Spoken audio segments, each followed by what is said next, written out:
Welcome back to another story on Eclipse Wizardry. This time, we're bringing you, what if Viktor Krum's sister met Harry at tournament and Durmstrang magic branded him her lord. Your likes fuel our creativity. Subscribe and stay tuned. Here's the story. Chapter 1, The lake was perfectly still when the Durmstrang ship broke its surface. Harry was standing near the bank with Ron and Hermione, half watching, half eating the last of a conjured bag of crisps that Hermione had confiscated from Fred and George on principle and then kept for herself. The ship rose like something dredged up from the bottom of the world, dark wood, salt black, with masts that seemed too tall for any reasonable vessel. Water poured off its hull in silver sheets.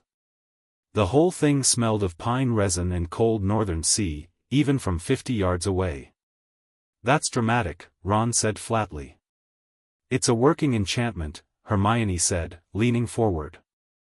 "The submersion charm alone would require, Hermione." "Right. Yes. Dramatic." The gangplank came down with a sound like a cannon shot and the Durmstrang students filed out, moving in close formation, their fur-lined cloaks making them look like they'd walked out of a different century entirely. They were big, most of them. Not in the inflated, feed-them-well way of the Hogwarts Quidditch team, but in the way of people who had grown up doing things outdoors in very cold weather and hadn't stopped doing those things. Their faces were mostly unreadable. Several of them were already scanning the Hogwarts grounds with the particular expression of people cataloging exits. Viktor Krum came out near the middle of the group, and Harry felt the familiar, slightly uncomfortable awareness that came with watching someone famous in person. Krum was taller than Harry expected, and moved with the careful deliberateness of someone who knew they were being watched and had decided not to perform for anyone. He was also, up close, younger looking than his photographs suggested. There was something almost uncomfortable about that, about the fact that the man Harry had watched play in the World Cup final was barely 17. Then the girl came out behind him, and the world did something strange. Harry couldn't have explained it afterward, not with any precision. It wasn't like being hit by a spell. It wasn't like the feeling of falling, or the feeling of a portkey grabbing you behind the navel. It was more like recognition. Like hearing a song he'd never learned the words to and knowing them anyway. His left wrist went from cold to burning in the space of half a second and he hissed sharply, grabbing it, and Ron turned to look at him. "You all right?" "My wrist," Harry started, and then stopped, because the burning was already fading, replaced by something that felt less like pain and more like pressure. Like something pressing outward from inside his skin. The girl had stopped walking. She was standing on the gangplank, one hand braced against the railing, staring directly at Harry with an expression he couldn't read at all. She was maybe a year or two older than him, dark-haired and sharp-featured in the same way Viktor was, though where Viktor's face had a kind of settled heaviness to it, hers was all angles and intensity. Her eyes were dark, almost black in the failing afternoon light, and they were fixed on his left wrist with an expression that had moved very quickly from surprise to something that looked a lot like fury. Then she looked up and met his eyes and the pressure in his wrist pulsed. "Harry," Hermione said quietly, "pull up your sleeve." He already knew what he'd find. The burning had left something behind, he could feel it, the way you can feel a new bruise before you see it. He pushed back the sleeve of his robe and there it was, circling his left wrist like a bracelet someone had written in fire and then let cool, a ring of runes, each one perfectly formed, dark as old ink against his skin, still faintly warm to the touch. "Oh," Hermione breathed. It was the kind of "oh" that meant she knew exactly what she was looking at and was already terrified of saying it out loud. "What is it?" Ron demanded, crowding in. "What does that say?" "I don't, I need a book," Hermione said. "I need several books." "Harry, don't touch it." "I'm not touching it, I'm looking at it." "Don't look at it either, just," she stopped, recomposed herself with visible effort. "We need to tell a professor." "No." That came out more firmly than Harry intended. He was still watching the girl on the gangplank. She'd recovered, whatever shock had stopped her was packed away now, her face careful and controlled, and she was walking again, moving to fall in step beside Viktor without looking back at Harry. But her jaw was set in a way that suggested she was working very hard not to look back, which was different.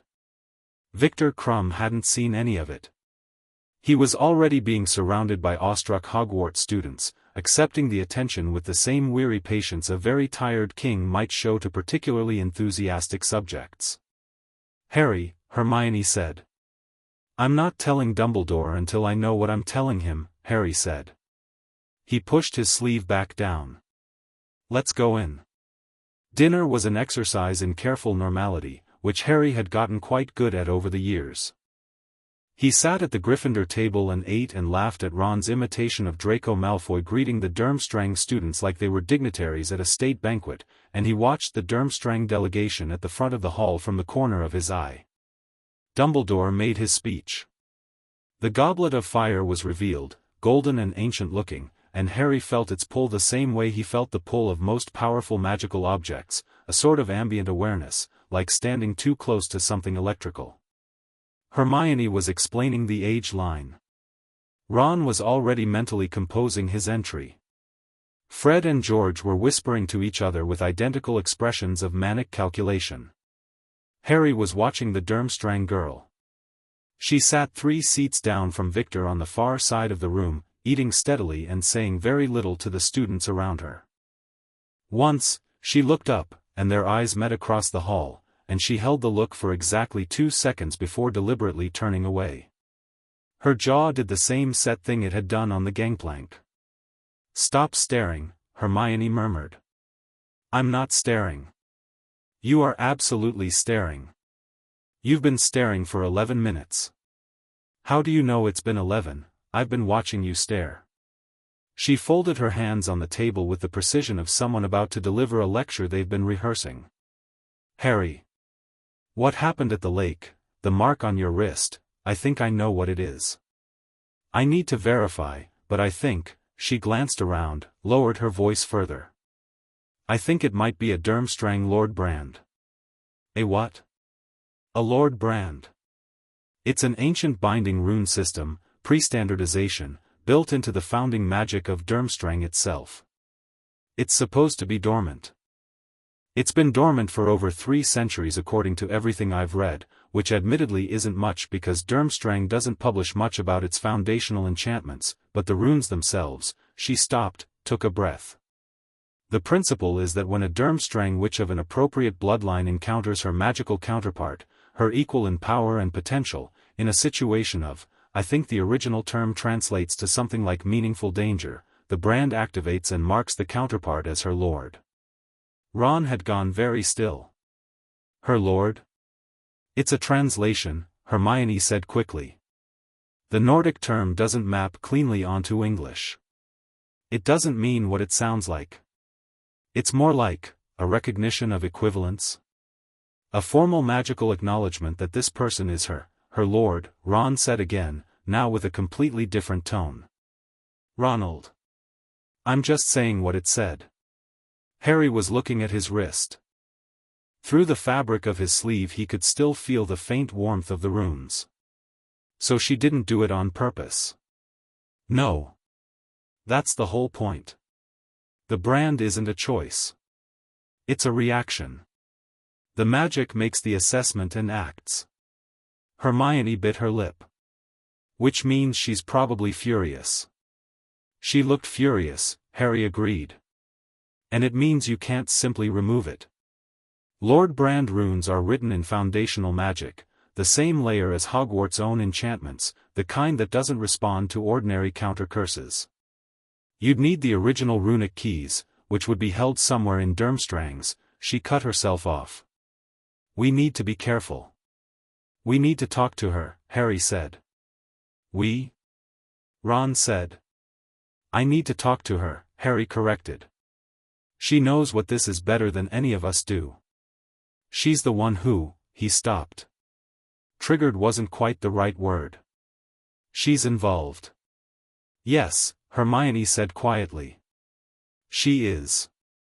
Across the hall, the Durmstrang girl reached for her goblet and in doing so turned her wrist up briefly, and Harry saw it, the same ring of runes, circling her wrist like a mirror of his own, though the marks on her skin looked older somehow, like they'd been there longer. Like the brand had always been waiting there, dormant, and his had been drawn up fresh. "What's her name?" Harry asked. Hermione opened her mouth. Closed it. "I don't actually know." He found out the next morning, though not in the way he expected. He'd been heading down to breakfast early, still half asleep and already dreading the day. Dumbledore had sent a note to Harry's dormitory via owl that managed to be both warmly vague and completely ominous, requesting a meeting at his earliest convenience, which everyone knew meant now, when he rounded the corner near the library and walked directly into someone coming the other way at speed. They both stumbled. Harry caught himself on the wall. She caught herself without any visible assistance, which told him something about her reflexes. They stood there for a moment, 3 feet apart in the early morning quiet of the corridor, and Harry looked at her properly for the first time. Up close, she was sharper than she'd seemed across the hall, the kind of sharp that comes from paying very close attention to everything around you. Her eyes were dark brown, not black as he'd thought, and they were fixed on him with an expression that managed to communicate "this is your fault" without her saying a single word. She was holding a very large book under one arm. The title was in a script Harry didn't recognize, Cyrillic, he thought, though some of the letters were wrong for that too. "You're Harry Potter," she said.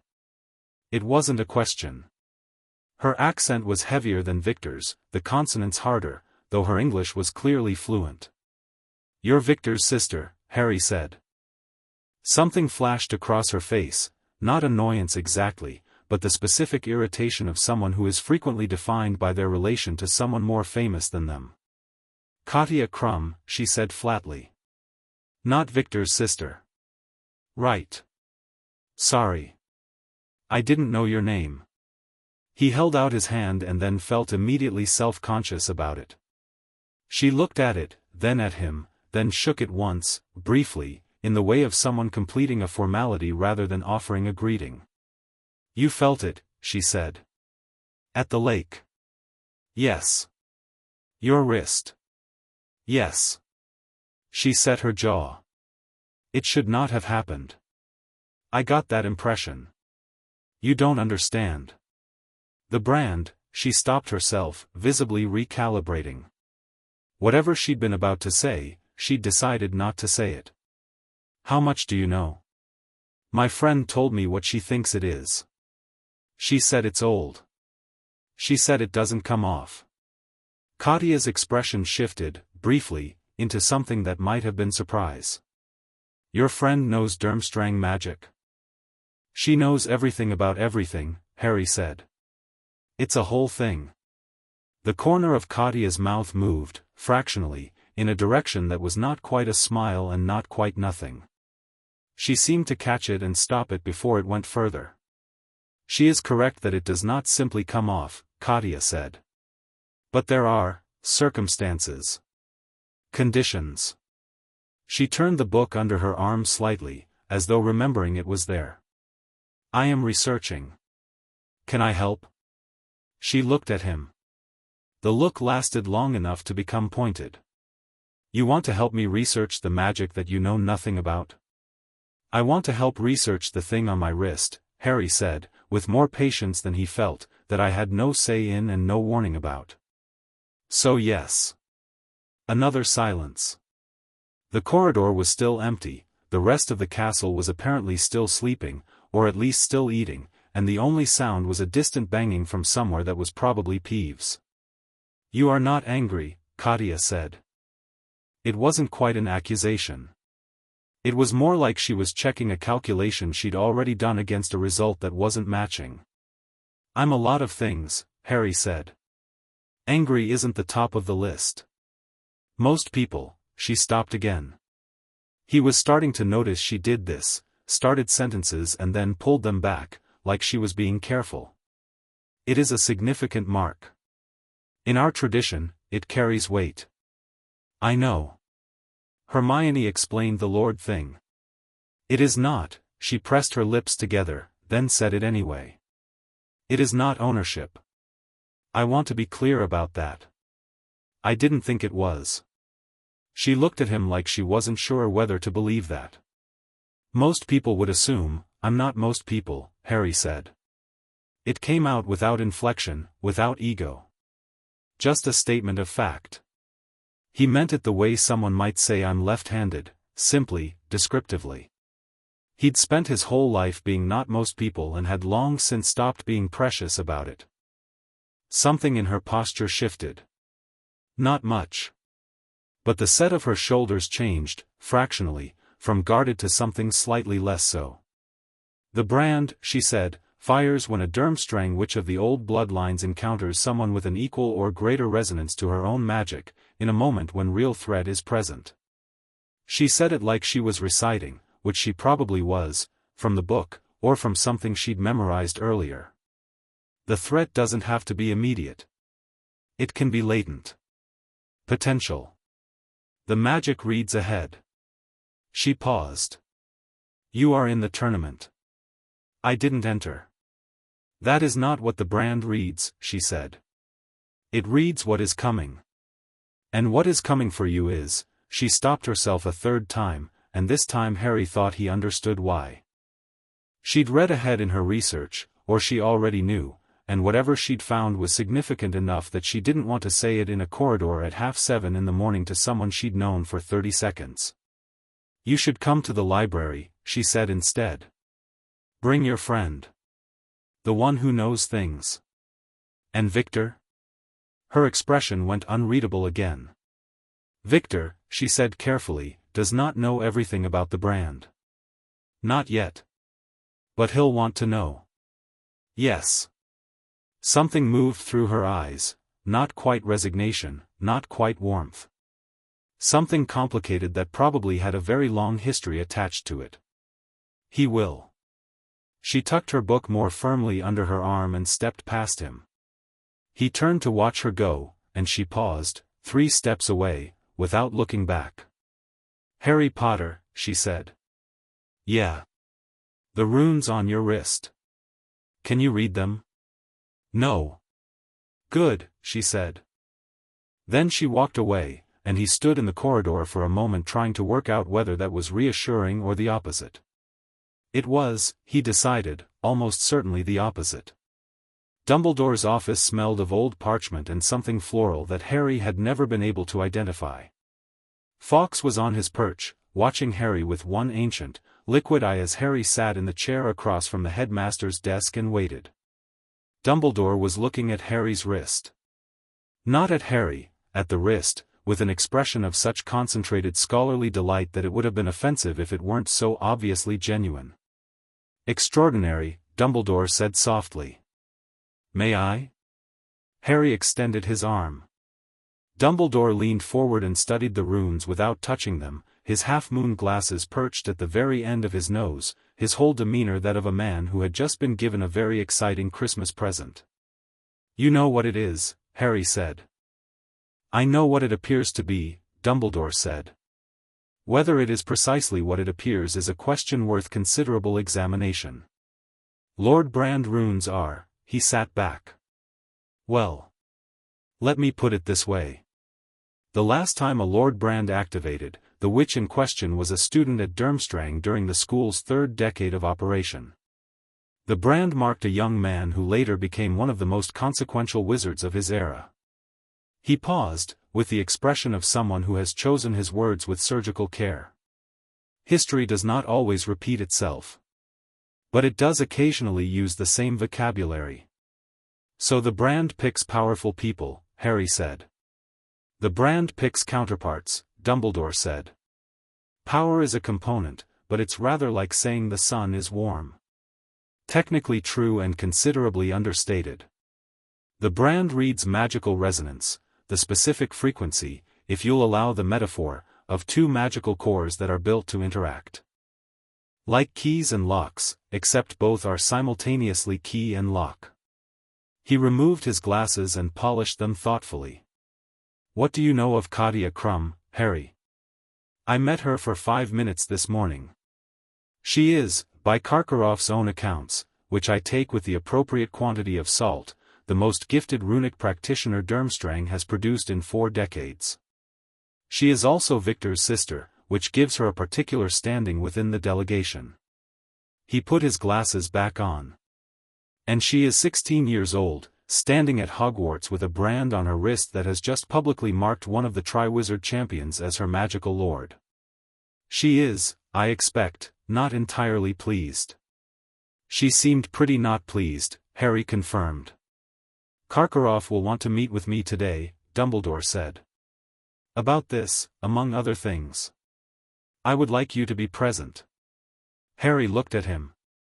Why? Because it concerns you, Dumbledore said simply. And I find that the people a situation most directly concerns are often the last ones consulted about it. I prefer not to replicate that particular institutional tendency. It was such a straightforward statement that it took Harry a moment to recognize it as unusual. He nodded. There is one more thing, Dumbledore said, and his tone shifted just slightly, not into warning, exactly, but into the register of someone choosing to be honest when they could be evasive. The brand is not merely a mark, Harry. It is an active enchantment. Over time, and we are talking weeks, not days, it will begin to create a magical connection between you and Miss Krum. Not a bond of obligation. Not control, in either direction. But an awareness. You will sense when the other is in genuine danger. Your magical cores will, to some degree, begin to attune to each other. He paused. This can be a considerable advantage or a considerable complication, depending entirely on how the two of you choose to approach it. You make it sound like a choice, Harry said. Most things are, Dumbledore said pleasantly. Even the ones that don't seem like it. The meeting with Karkaroff happened at 2 in the afternoon in a small room off the entrance hall, and Harry disliked the man within approximately 45 seconds of shaking his hand. It wasn't the handshake itself, exactly, though Karkaroff's grip had the quality of someone calculating how much information they could extract from the contact. It wasn't the smile, though that had too many teeth and none of the warmth that usually accompanies them.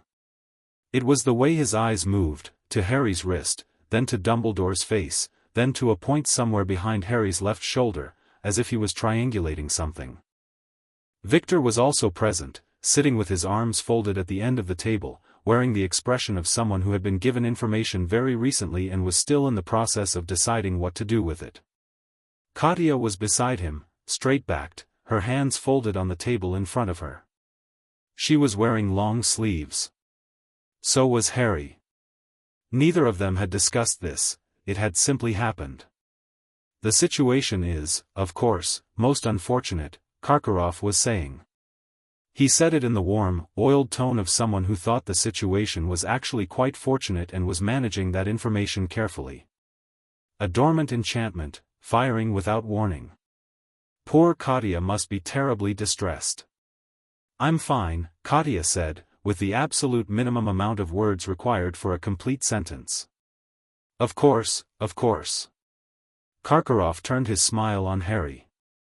And young Harry. Most unusual, for the brand to reach outside the school. Most unusual indeed. The scholars at Durmstrang will be fascinated. What scholars? Harry said. The smile didn't waver. There are those who study foundational enchantments. Old magic. The brand's activation after 3 centuries is significant. He spread his hands. As headmaster, I feel I must take an interest in the welfare of my students. In all aspects of their welfare. What does that mean in practical terms? Harry asked. Dumbledore made a very small sound that might have been satisfaction. Karkaroff's eyes moved to Harry and stayed there for a moment longer than was comfortable. Then he redirected to Dumbledore. I would suggest that until we have a clearer understanding of the brand's activation, it might be wise to keep Mr. Potter and Katya in close proximity. The foundational magic of Durmstrang can be volatile when awakened. Volatile how? Viktor said. It was the first thing he'd said since the meeting started, and it cut cleanly through Karkaroff's diplomatic padding. It's nothing to be concerned about, Viktor, volatile how, Viktor said again. Same tone. He wasn't raising his voice, he didn't need to. Karkaroff recalibrated with visible effort. The brand creates a resonance, he said. When two magically resonant individuals who bear the brand are separated by significant distance, the enchantment can, he paused, choosing words carefully. React. React how? Harry said. Minor discomforts, Karkaroff said smoothly. In the early stages. And the later stages? Hermione asked. She was sitting in the corner with a quill and parchment, having arrived with Harry and been permitted to stay by Dumbledore with a nod and by Karkaroff with a very thin smile. She had been taking notes this entire time. Karkaroff did not appear to enjoy her presence.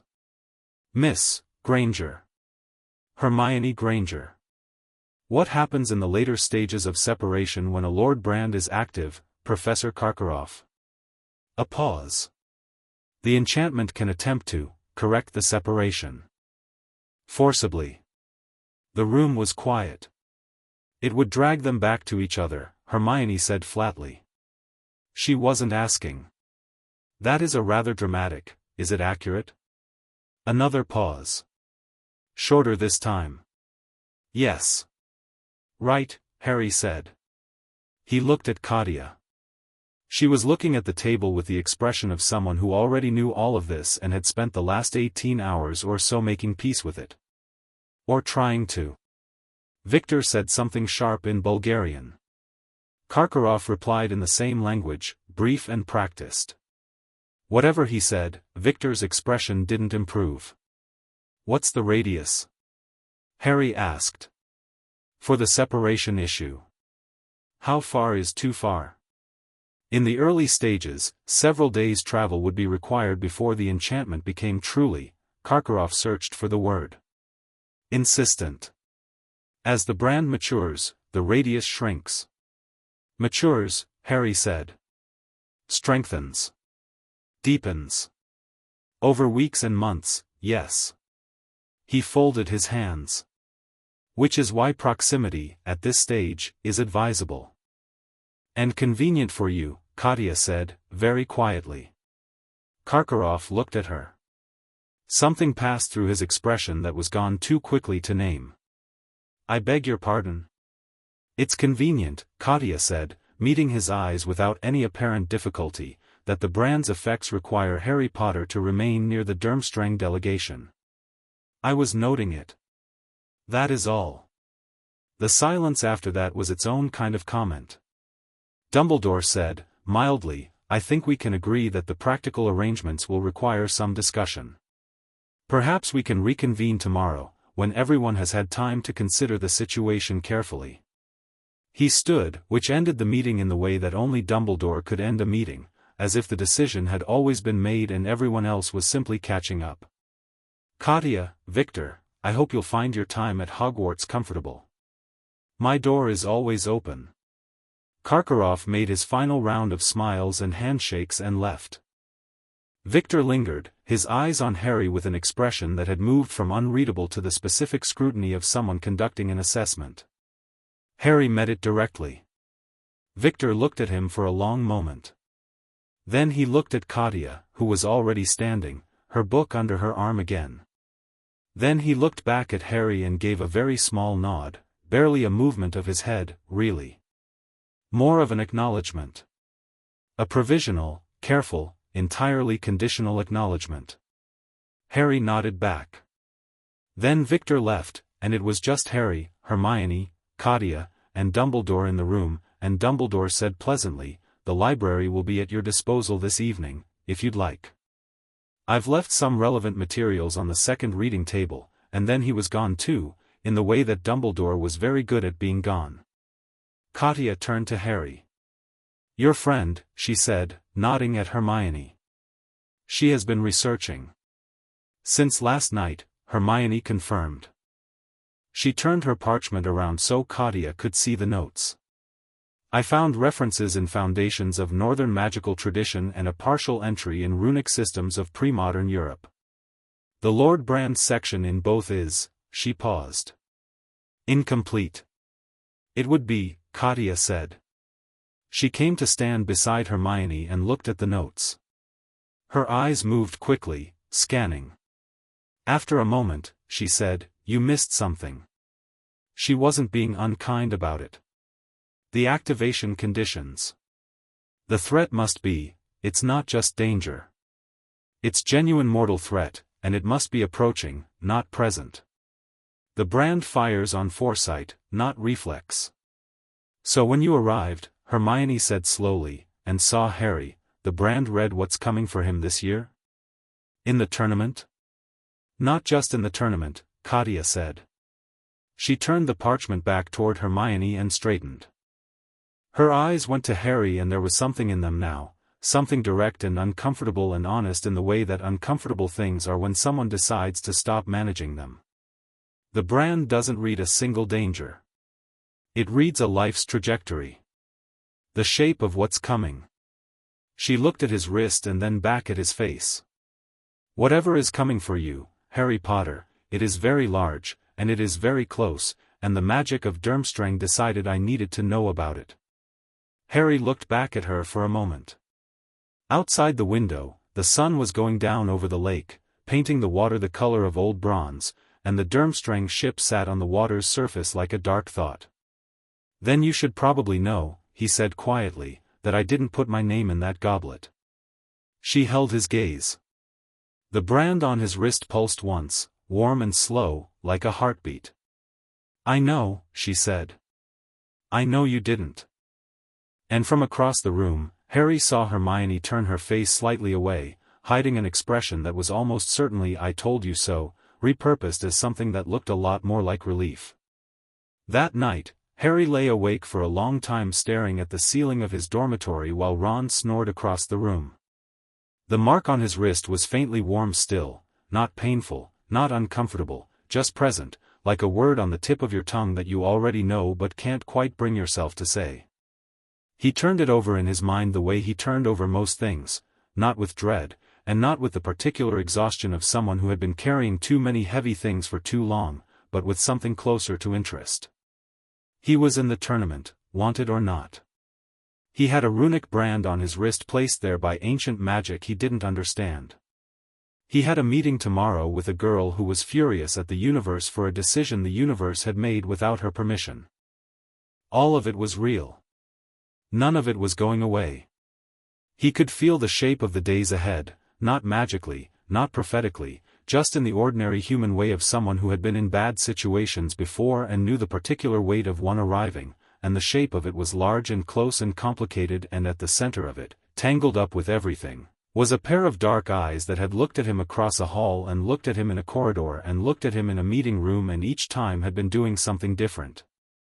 Cataloging, then calculating, then, just at the end, just for a second before she'd looked away, seeing. He turned his wrist over and looked at the runes in the dark. All right, he thought, at whatever ancient magic had decided to make this its business. Let's see what you picked me for. The brand pulsed once, warmly, and said nothing. Which was, all things considered, exactly the right answer. Chapter 2. The runes don't lie. The library at night had a completely different personality from the library during the day. During the day it was Madame Pance's library, organized, patrolled, smelling of preservation charms and old disapproval. At night, with the torches turned low and the shadows sitting heavy between the shelves, it became something older and less managed. Books shifted on their own in the deeper stacks. The silence had texture to it. Harry had been in here at night before, usually for bad reasons, and he'd never quite gotten used to the way the place breathed differently after dark. Katya was already there when he arrived, which shouldn't have surprised him because she'd said 7 o'clock and it was 7 o'clock, but he'd still somehow expected to get there first. She was at the second reading table, Dumbledore's table, the one he'd mentioned, with 4 books open in front of her and a spread of parchment covered in her own handwriting. The script was tight and angular, a mixture of Latin and Cyrillic and something else Harry didn't recognize, and she was in the middle of writing when he pulled out the chair across from her. She didn't look up. "Sit." He sat. Your friend is coming? She was 2 minutes behind me. She stopped to get more parchment. Katya made a small sound that communicated she considered this an acceptable reason for being late. She finished the line she was writing, set down her quill, and looked up. I want to explain something before we begin, she said. I am not angry at you. Harry raised an eyebrow. I know what it looked like yesterday. I know what I looked like. She said it carefully, in the tone of someone who has rehearsed this while staring at a ceiling. The brand did not ask my opinion. You did not ask for the brand. Neither of us is responsible for the other's situation. I want to be clear about that before we spend significant time in each other's company. All right, Harry said. I am, however, she continued, angry at the situation. That seems fair. I came to Hogwarts because Viktor asked me to. Something moved across her expression, affection, complicated by something else. He thought it would be good for me. New place, different school, different methods. He thought, she stopped. He worries. About you. About everything, she said, and the dryness in her voice when she said it was so specific and so fond that Harry understood immediately the particular texture of that sibling relationship, the one where the older one's worry is both a gift and a weight and you love them for it and find it maddening in almost equal measure. He seems like that type, Harry said. He is very much that type. She pulled one of the open books toward her and turned it to face Harry. The page was covered in runic diagrams, circles within circles, each ring containing a different set of symbols, lines connecting specific runes to each other in patterns that looked almost like constellation maps. This is a Lord Brand schematic. Not the Durmstrang one specifically, this is from a Scandinavian text, older than Durmstrang itself, but the structure is the same. Do you see the outer ring? Harry leaned over. The outer ring contained 12 runes, evenly spaced, each one slightly different in weight and stroke from the others. Yes. Those are the activation runes. The ones on your wrist. She pointed to the diagram, then pushed up her own sleeve and held her wrist beside it. Her runes were identical to the outer ring. These fire first, when the conditions are met. They are what most people see and what most texts describe. They look like the whole brand. But they're not. They are not. She pulled her sleeve back down. The full brand has 3 rings. The outer ring is the activation layer. The middle ring is the connection layer, that is what Karkaroff meant by awareness. When it develops, you and I will be able to sense each other's magical state. Not thoughts, not feelings, magical state. Whether the other is in danger, whether they're casting, how much power they're drawing. She paused. Like a barometer. For magic. And the inner ring? She was quiet for a moment. The inner ring is theoretical, she said. In all documented cases of Lord Brand activation, the inner ring never developed.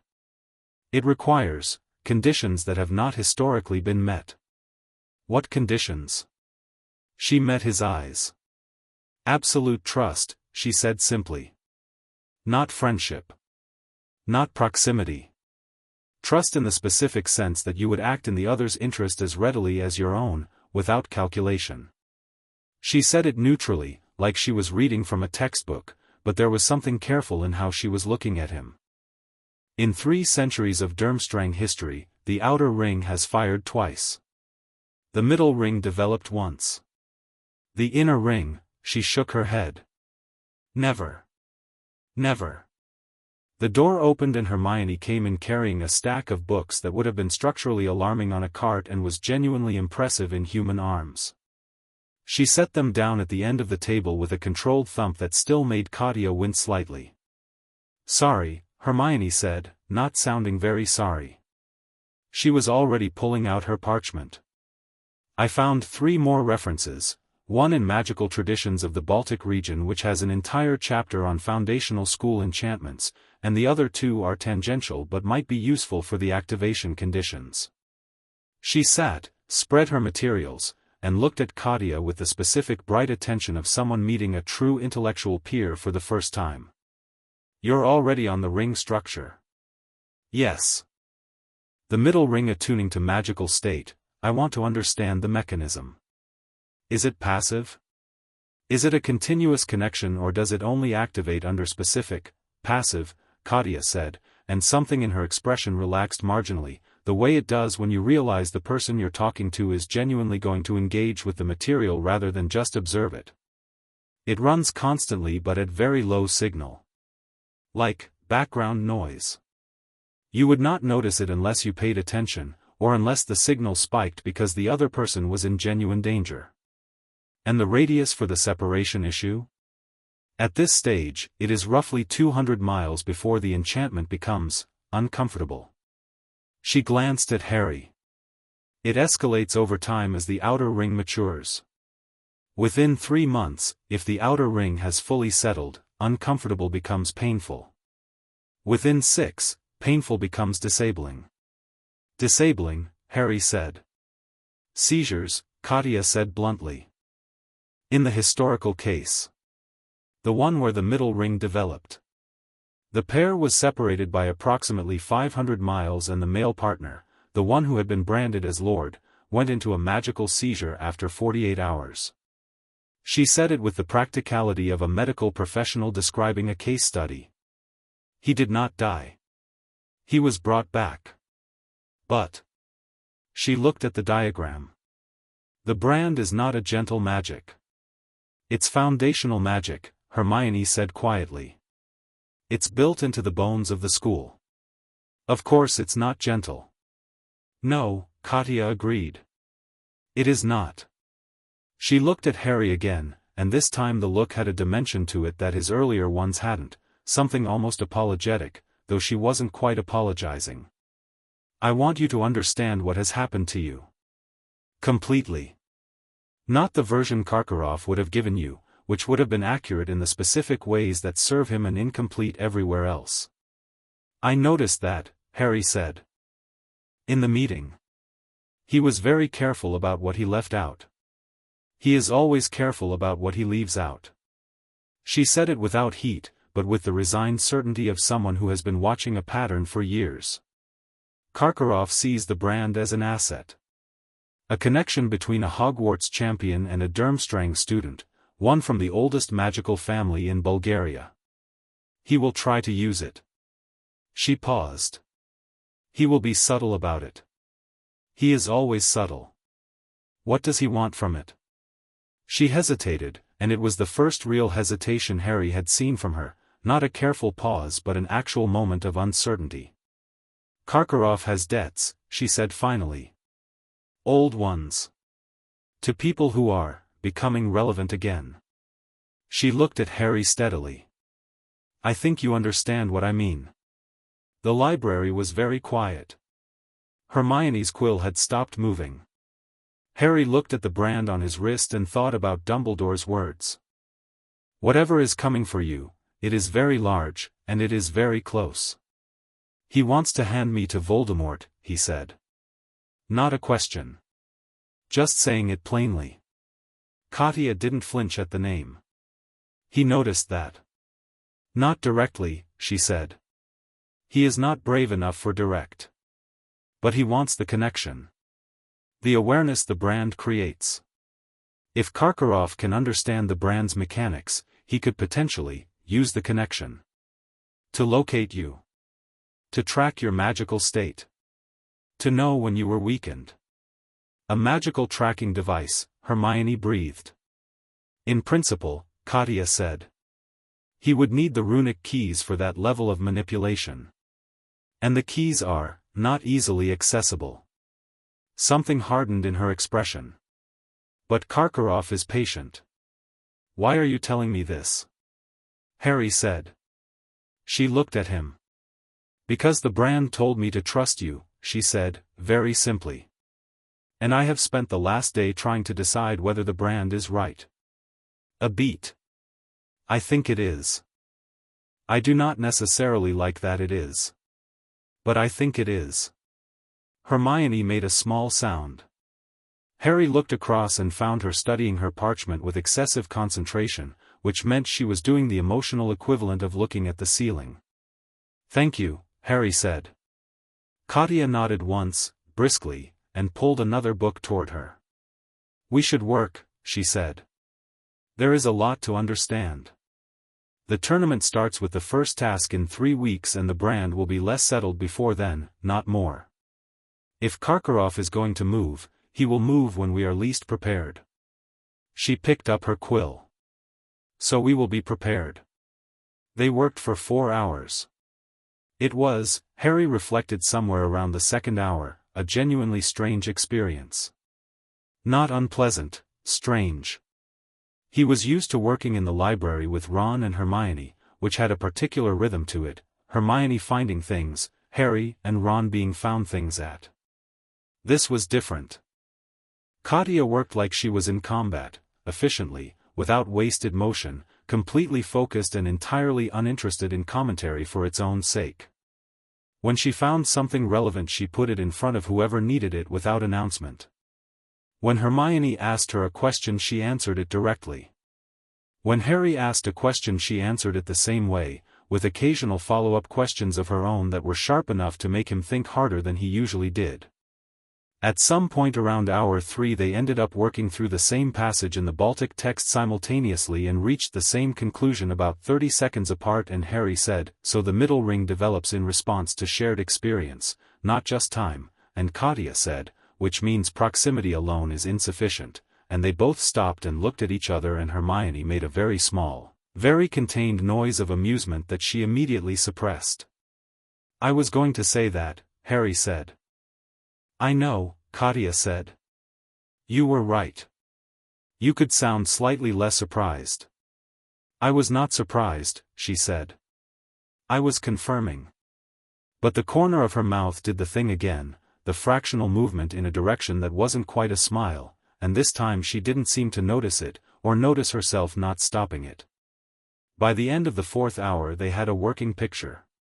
The outer ring was settled. It would deepen over the next few weeks but wasn't going anywhere. The middle ring would start developing within a month, probably, given how strongly the outer ring had fired. The inner ring was, as Katya had said, theoretical. The separation radius was currently manageable, 200 miles, expanding slowly, but would need to be accounted for during the tournament, when travel might be required. And Karkaroff's potential manipulation of the brand was a real threat, but a limited one, constrained by his lack of access to the foundational runic keys that were held, Katya explained, without elaborating on how she knew, in a sealed vault beneath the Durmstrang building's oldest section, accessible only to the current headmaster and the head of the Old Blood Council. "Karkaroff is the current headmaster," Hermione pointed out. "Yes," Katya said. "He is. So he has access to the keys." "He has access to one of the 2 required," Katya said. "The second is held by the council head." "Who is currently," she paused. "My grandmother." The silence stretched. "Your grandmother," Harry said. "Yes. And she'd give it to Karkaroff?" The expression on Katya's face was the answer before she spoke it. "No," she said, with the absolute certainty of someone who has known a person for their entire life and has never once doubted a particular fact about them. "She would not." "Good," Harry said. "She is, however, 83 years old and currently in poor health," Katya added, and the line of her shoulders changed slightly as she said it, "Not much, but enough." "Which Karkaroff knows." Harry looked at her. She was looking at the table, her expression controlled, the way it was when something mattered enough to need controlling. "We'll figure it out," he said. She looked up. "You are very confident about things you have limited information on," she said. "Not an insult. An observation." "I've been in bad situations before," Harry said. "More than most people. I've noticed they're usually survivable if you stop spending energy on the part where you're scared and spend it on the part where you do something about it instead." She studied him for a moment with the particular look she had, the one that felt like being measured against something. Then she said, "That is either very brave or very stupid." "Usually both," Harry said. This time the corner of her mouth lost the battle entirely and became an actual smile, brief and sharp and entirely genuine, and it changed her face in a way that he wasn't going to examine that. He looked back at the book. "We should go," Hermione said, gathering her things with the practiced efficiency of someone who had done this at the end of many long study sessions. "It's past 11. If Filch." "Yes," Katya said, closing books. She stood, straightened her notes into a precise stack, and wrapped her cloak around her. At the door of the library she paused, and Harry thought she was going to do the thing again, stop 3 feet away and say something without turning around. Instead she turned around. "Tomorrow morning," she said. "There is something I want to show you. Not in a book." She looked at his wrist. "About what the brand can actually do. Not what it does to us. What it enables." 7? Harry asked. 6:30, she said. "Bring your wand." And, she glanced at Hermione. Just Harry. Hermione, to her considerable credit, only looked mildly put out. 6:30 in the morning on the Hogwarts grounds was a particular kind of cold, the wet, bone-deep cold that comes off open water in autumn and doesn't care about cloaks or warming charms. The lake was still and grey and the castle behind Harry threw no shadow because the sun wasn't up yet, just a pale suggestion of it over the eastern trees. Katya was already outside, standing about 20 yards from the castle wall in a clear stretch of lawn, her wand in her hand. She was wearing a different cloak, heavier, darker, and her hair was pulled back simply, and she looked entirely at home in the cold in the way of someone who grew up in Bulgaria in October and had stopped registering temperature as a problem years ago. "Stand there," she said, pointing to a spot about 10 feet in front of her. Harry stood there. "Hold out your wand hand." He held out his right hand, wand loose. "The other one." He extended his left hand, wrist up, the brand faintly visible under the grey sky. "Watch," she said. She raised her wand and spoke something, not English, not Latin, a string of sounds that were harder-edged and more rhythmic than either, and the brand on her wrist lit up. Not dramatically, not with flash and smoke, it simply became warm, the runes going from dark ink to something the color of old copper, and then Harry felt something extraordinary happen in his own wrist. It was like a key turning in a lock he hadn't known existed. The runes on his wrist lit up to match hers, same copper warmth, and something that felt like a current ran from his wrist up his arm and into his magical core, and suddenly he was more aware than he had been a moment ago. Not of Katya specifically, or not only of Katya, but of the space around him, of the magic in the air, of the latent enchantments in the castle walls and the old complicated spellwork under the lake's surface and the specific and distinct magical signatures of the handful of people still awake inside the building. "What is that?" he said. "That is the outer ring at partial activation," Katya said. She was watching him carefully. "What do you sense?" "Everything," he said. "It's like," the volume went up. "On everything. It will fade. This is the activation, not the settled state. When the brand matures, the awareness will be quieter. Constant but manageable." She walked toward him, slowly. "But right now, at this level, do you sense me?" He turned his awareness toward her and it was completely different from sensing the castle or the lake. Those were broad and ambient and old. This was sharp and present and specific, a magical signature unlike anything he'd felt before, like a chord he'd heard once a long time ago and recognized without being able to name the instrument. "Yes," he said. "What do you sense?" He tried to find the right words. "Power," he said. "A lot of it. And, structure. Like whatever you do with magic, you do it precisely. It's very," he stopped. "Exact." Something shifted in her expression. "That is a runic practitioner's core," she said quietly. "We build everything in layers. Framework before application." She stopped 3 feet from him. What else? He looked closer, not with his eyes but with the brand's awareness, that new current running through him, and found something underneath the precision. Something that felt like deep water, still on the surface and moving fast underneath. You're worried, he said. Not about the brand. About something else. Something you haven't, it's underneath everything else. Her expression went very still. I'm not trying to, he started. No, she said.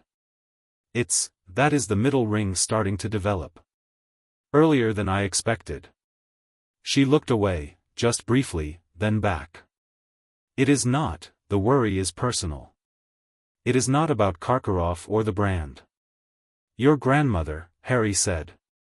She didn't answer, which was its own answer. Then, she was well when I left. The reports of her health come from Karkaroff's communications and I do not, she stopped. I do not trust his reports. Can you contact her directly? I have been trying. The owl arrives, but the responses, she shook her head. They do not sound like her. Harry looked at her for a moment. She was back to her controlled look, the one that managed everything and gave nothing away, and underneath it the current he'd sensed was still running fast and quiet. We'll get word to her, he said. Properly. Dumbledore has contacts everywhere, someone can verify she's all right through a channel Karkaroff doesn't control. She looked at him.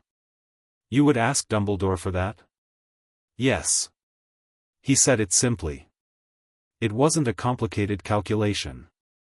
If someone I cared about was sick and I couldn't trust the information I was getting, I'd want someone to help me get real information. So. A long pause. The sun had started to come up properly now, painting the lake copper and gold, and the brand on both their wrists had settled back to its normal quiet warmth. Thank you, she said. It was smaller than her earlier thank yous, quieter, the way the really genuine ones tend to be. What were you going to show me? Harry asked. About what the brand enables. She seemed to shake herself back to the practical, which he was beginning to recognize as her default method of handling anything that got too personal. Right, she said, stepping back to her original position. The brand creates a resonance between our cores. In combat, or in any high-stakes magical situation, the resonance can be used actively. Used how? Like this, she said, and raised her wand and fired a stunning spell at him. He blocked it.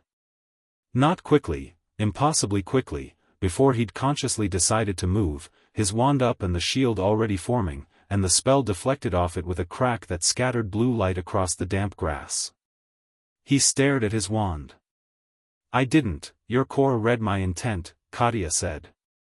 She sounded satisfied, like an equation she'd predicted had just balanced. The brand created the channel. Your magic responded before your mind did. She was already walking toward him. The resonance allows your core to anticipate the magical signature of someone brand linked to you. In theory, you cannot be surprised by my magic. And I cannot be surprised by yours. In theory? In theory, because the brand is not mature yet.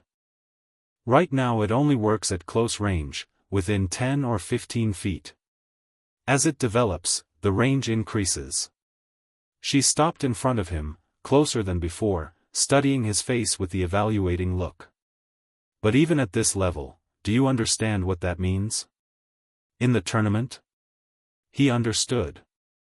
He'd understood the moment she said it. It means if you're watching, I am always watching, she said. It wasn't a declaration. It was a fact. Delivered matter-of-factly, like stating that gravity was operational. I will be in the stands for every task. The brand means I can sense what's coming. If the threat has a magical signature I can read ahead of time. And if I can read it, you can warn me. Not with words. Not at that range.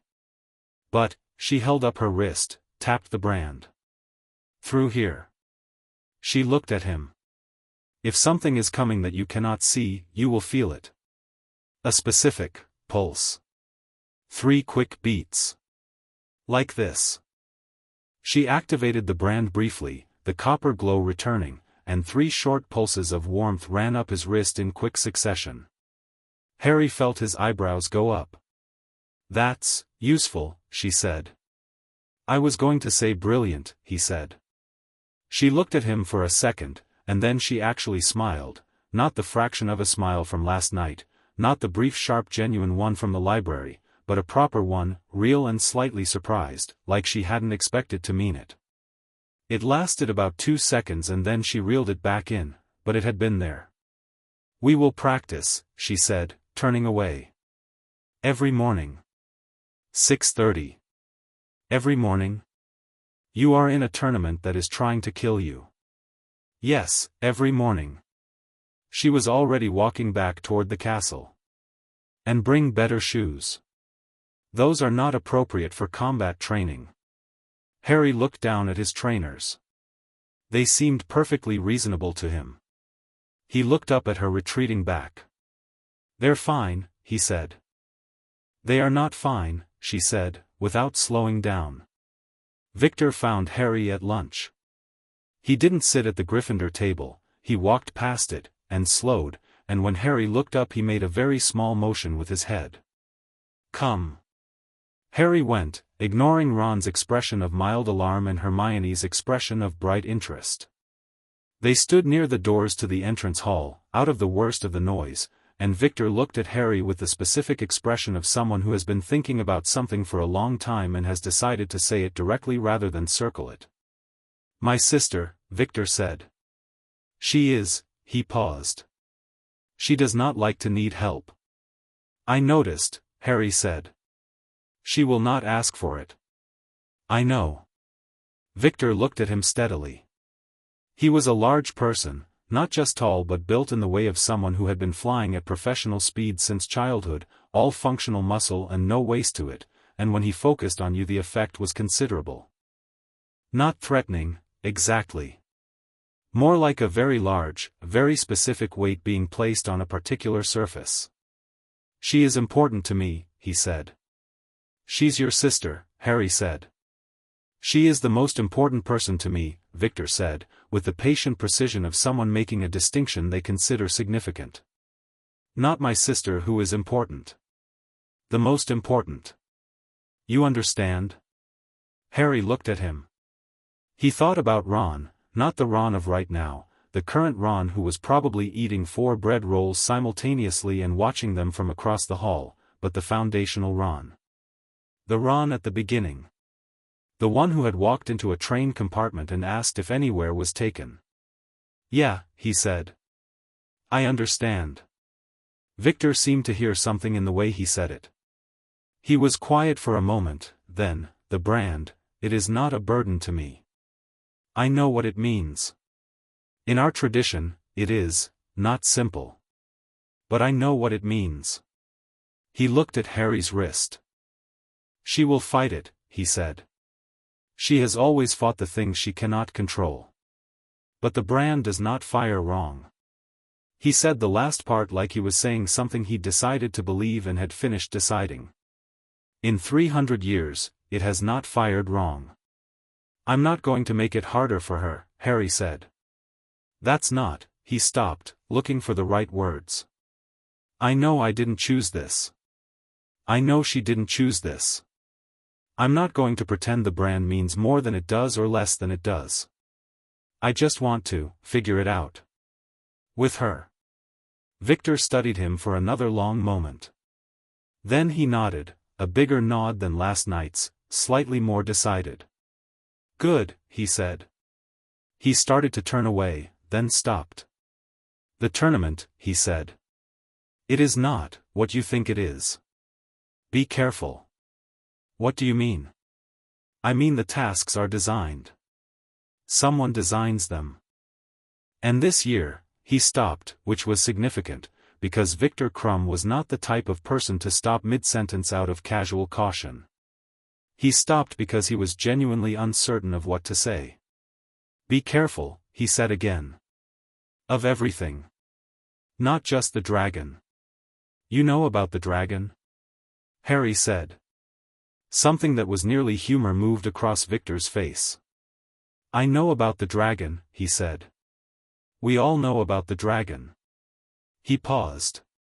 "Get a broom." "That was the plan," Harry said. Viktor looked at him. "Yes," he said, with the air of someone confirming a calculation that was already running. "I thought it might be."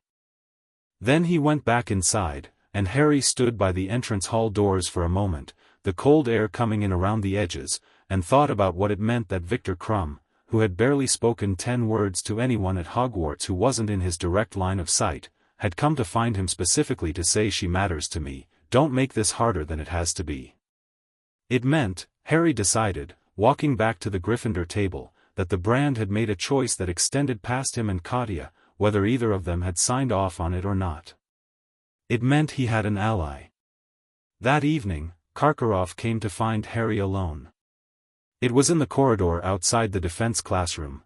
Harry was heading back from a late session with Moody, who had kept him after to discuss something vaguely menacing about counter-jinxes, and he turned a corner and Karkaroff was there, apparently heading nowhere in particular, in the way of people who have been waiting somewhere and are pretending they haven't. "Harry," Karkaroff said warmly. "What a fortunate coincidence." Harry looked at him. "Professor. I simply wanted to check in." He fell into step beside Harry, which Harry neither invited nor tried to prevent. "About the brand. About how you're settling into the new reality of things." "I'm fine," Harry said. Of course. You're a resilient young man, that's clear." He smiled. "I've been thinking about your situation. The tournament, the brand, the pressure of it all. It's rather a lot for someone your age." "I manage." "Indeed." "You know," Karkaroff said, in the conversational tone of someone building towards something with great care, "the brand creates obligations. Responsibilities. In Durmstrang tradition, the Lord has certain duties. To the one who branded him. Protective duties, specifically." "I'm aware," Harry said. "The tournament, of course, puts you in constant danger. And a lord in danger creates resonance in the brand that affects the branding witch. Whatever you experience, she experiences an echo of." He paused, letting that sit. "It must concern you. Knowing that your participation in 3 dangerous tasks will create disturbance in Katya." Harry stopped walking.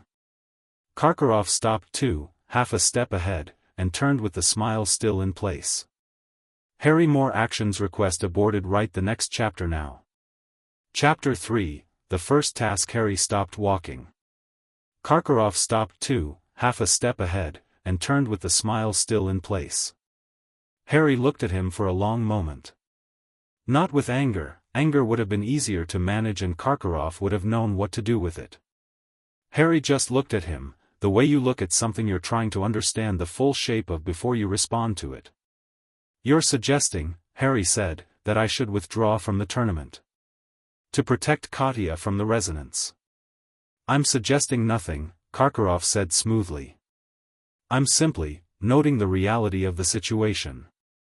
The brand creates. I talked to Katya about the brand for 4 hours last night," Harry said. "And she didn't mention anything about protective resonance creating disturbance in the branding witch. She mentioned the separation issue. She mentioned the awareness function. She mentioned the activation conditions." He tilted his head slightly. "She didn't mention anything that would give me a reason to withdraw. So either she missed it, which seems unlikely given how thoroughly she'd clearly researched it, or the literature on the subject is, or you made it up," Harry said. Pleasantly. Conversationally. "Which seems more likely?" The smile stayed on Karkaroff's face but something behind it went very still. "I assure you, Professor Karkaroff," Harry said, "I'm 14 and I've been lied to by people considerably better at it than you. I don't mean that as an insult. I mean it as context." He started walking again. "Good night." He didn't look back. He could feel Karkaroff standing in the corridor behind him, and after a moment he heard the soft sound of footsteps going the other way, and then nothing. He turned the corner, leaned against the wall for exactly 2 seconds, let out a breath, and then kept walking. He was going to need to tell Katya about that. He told her at 6:30 the next morning, in the same patch of lawn with the same grey sky overhead and the same cold coming off the lake. She listened without interrupting, standing with her arms crossed and her wand turning slowly in her fingers, and when he finished she was quiet for a moment. "He moved faster than I expected," she said. "Is the resonance thing real?" "No. Flat and immediate. The brand resonance is symmetric. What you experience, I experience an echo of, yes, but what I experience, you experience an echo of." If he were genuinely concerned about the resonance effect he would be advising both of us to avoid danger, not just you. She looked at Harry. "He wants you out of the tournament." "Why? If he wants to use the brand to track me for Voldemort, wouldn't he want me in it? Closer to, whatever's coming?" "Yes." She frowned. "Unless," she stopped, turned, walked 3 paces, turned back. Harry had started to recognize this as her thinking in motion mode. "Unless something in the tournament itself is what he wants you away from. Not the tournament generally. A specific task. Or a specific moment." "The first task is in 6 days, Harry said." "Yes." She looked at his wrist, then at her own. "There is something in the first task that Karkaroff does not want you to survive. Not because Voldemort wants you dead, not yet, I think, not the way the tournament would do it. Because whatever is in that arena, it will show everyone watching what you are capable of. And Karkaroff does not want people to see that." Harry thought about that. "He wants to control what people know about me." "He wants to control what people know about the brand," Katya said. "If you perform exceptionally in the first task, people will start asking why. And the answer, the visible answer, the one they can see on both our wrists, is the brand. And the brand is mine. And I am Durmstrang. And suddenly Durmstrang has a very visible, very public connection to the Hogwarts champion who everyone is already watching." She paused. "That is not a connection Karkaroff can control. But if you withdraw, or if you perform poorly, or if you are simply gone," Harry said. "Gone," she confirmed quietly, "then the brand is just a dormant curiosity. An old enchantment that fired by accident and faded." She met his eyes. "He cannot use a dead connection. And he cannot use a connection he cannot control. He would rather have nothing than something he can't direct. So his play is to eliminate me before the brand becomes publicly significant," Harry said. "Yes." She didn't soften it. Harry nodded slowly. "Right," he said. "So we don't let that happen." "No," Katya said. "We do not." Something shifted in her expression, not quite a smile, but in the direction of one. Determined. "How are your shoes?" He looked down. He'd worn different ones. "Better?" "Marginally," she said, and raised her wand. "Again. From the beginning. And this time, don't wait for me to start, use the brand's awareness. Feel what I'm going to do before I do it." He squared up. "You're going to disarm me first," he said. Then something from the left. She paused. "You felt that?" "Outer ring at partial activation," he said, with the same satisfied tone she'd used the first morning. Something in her expression went from determined to genuinely pleased, quickly suppressed. She raised her wand. "Show me," she said. The morning of the first task arrived like a hammer. Harry woke up to the particular hollow feeling in his stomach that had become familiar over the past week, not fear, exactly, but the specific physical weight of something significant and unavoidable that was happening today regardless of what he thought about it. He'd felt it before Quidditch finals. He'd felt it before exams. He'd never felt it quite this heavily before, which was probably appropriate given that he was about to face a dragon. He knew about the dragon because Hagrid had shown him, and because Hermione had gone to Viktor, a conversation Harry had not been present for but which Hermione had reported with the brisk efficiency of a field operative, and Viktor had confirmed it and also confirmed that all 4 champions now knew. Which made Harry feel slightly better about the whole thing. Slightly. He ate breakfast, which tasted like nothing. He talked to Hermione, which helped. He ignored Ron, which was still necessary because Ron was still in the phase of being an idiot about all of this and hadn't yet arrived at the phase of realizing he was being an idiot, which Harry had seen enough of to know would come eventually but not today. He looked across the hall.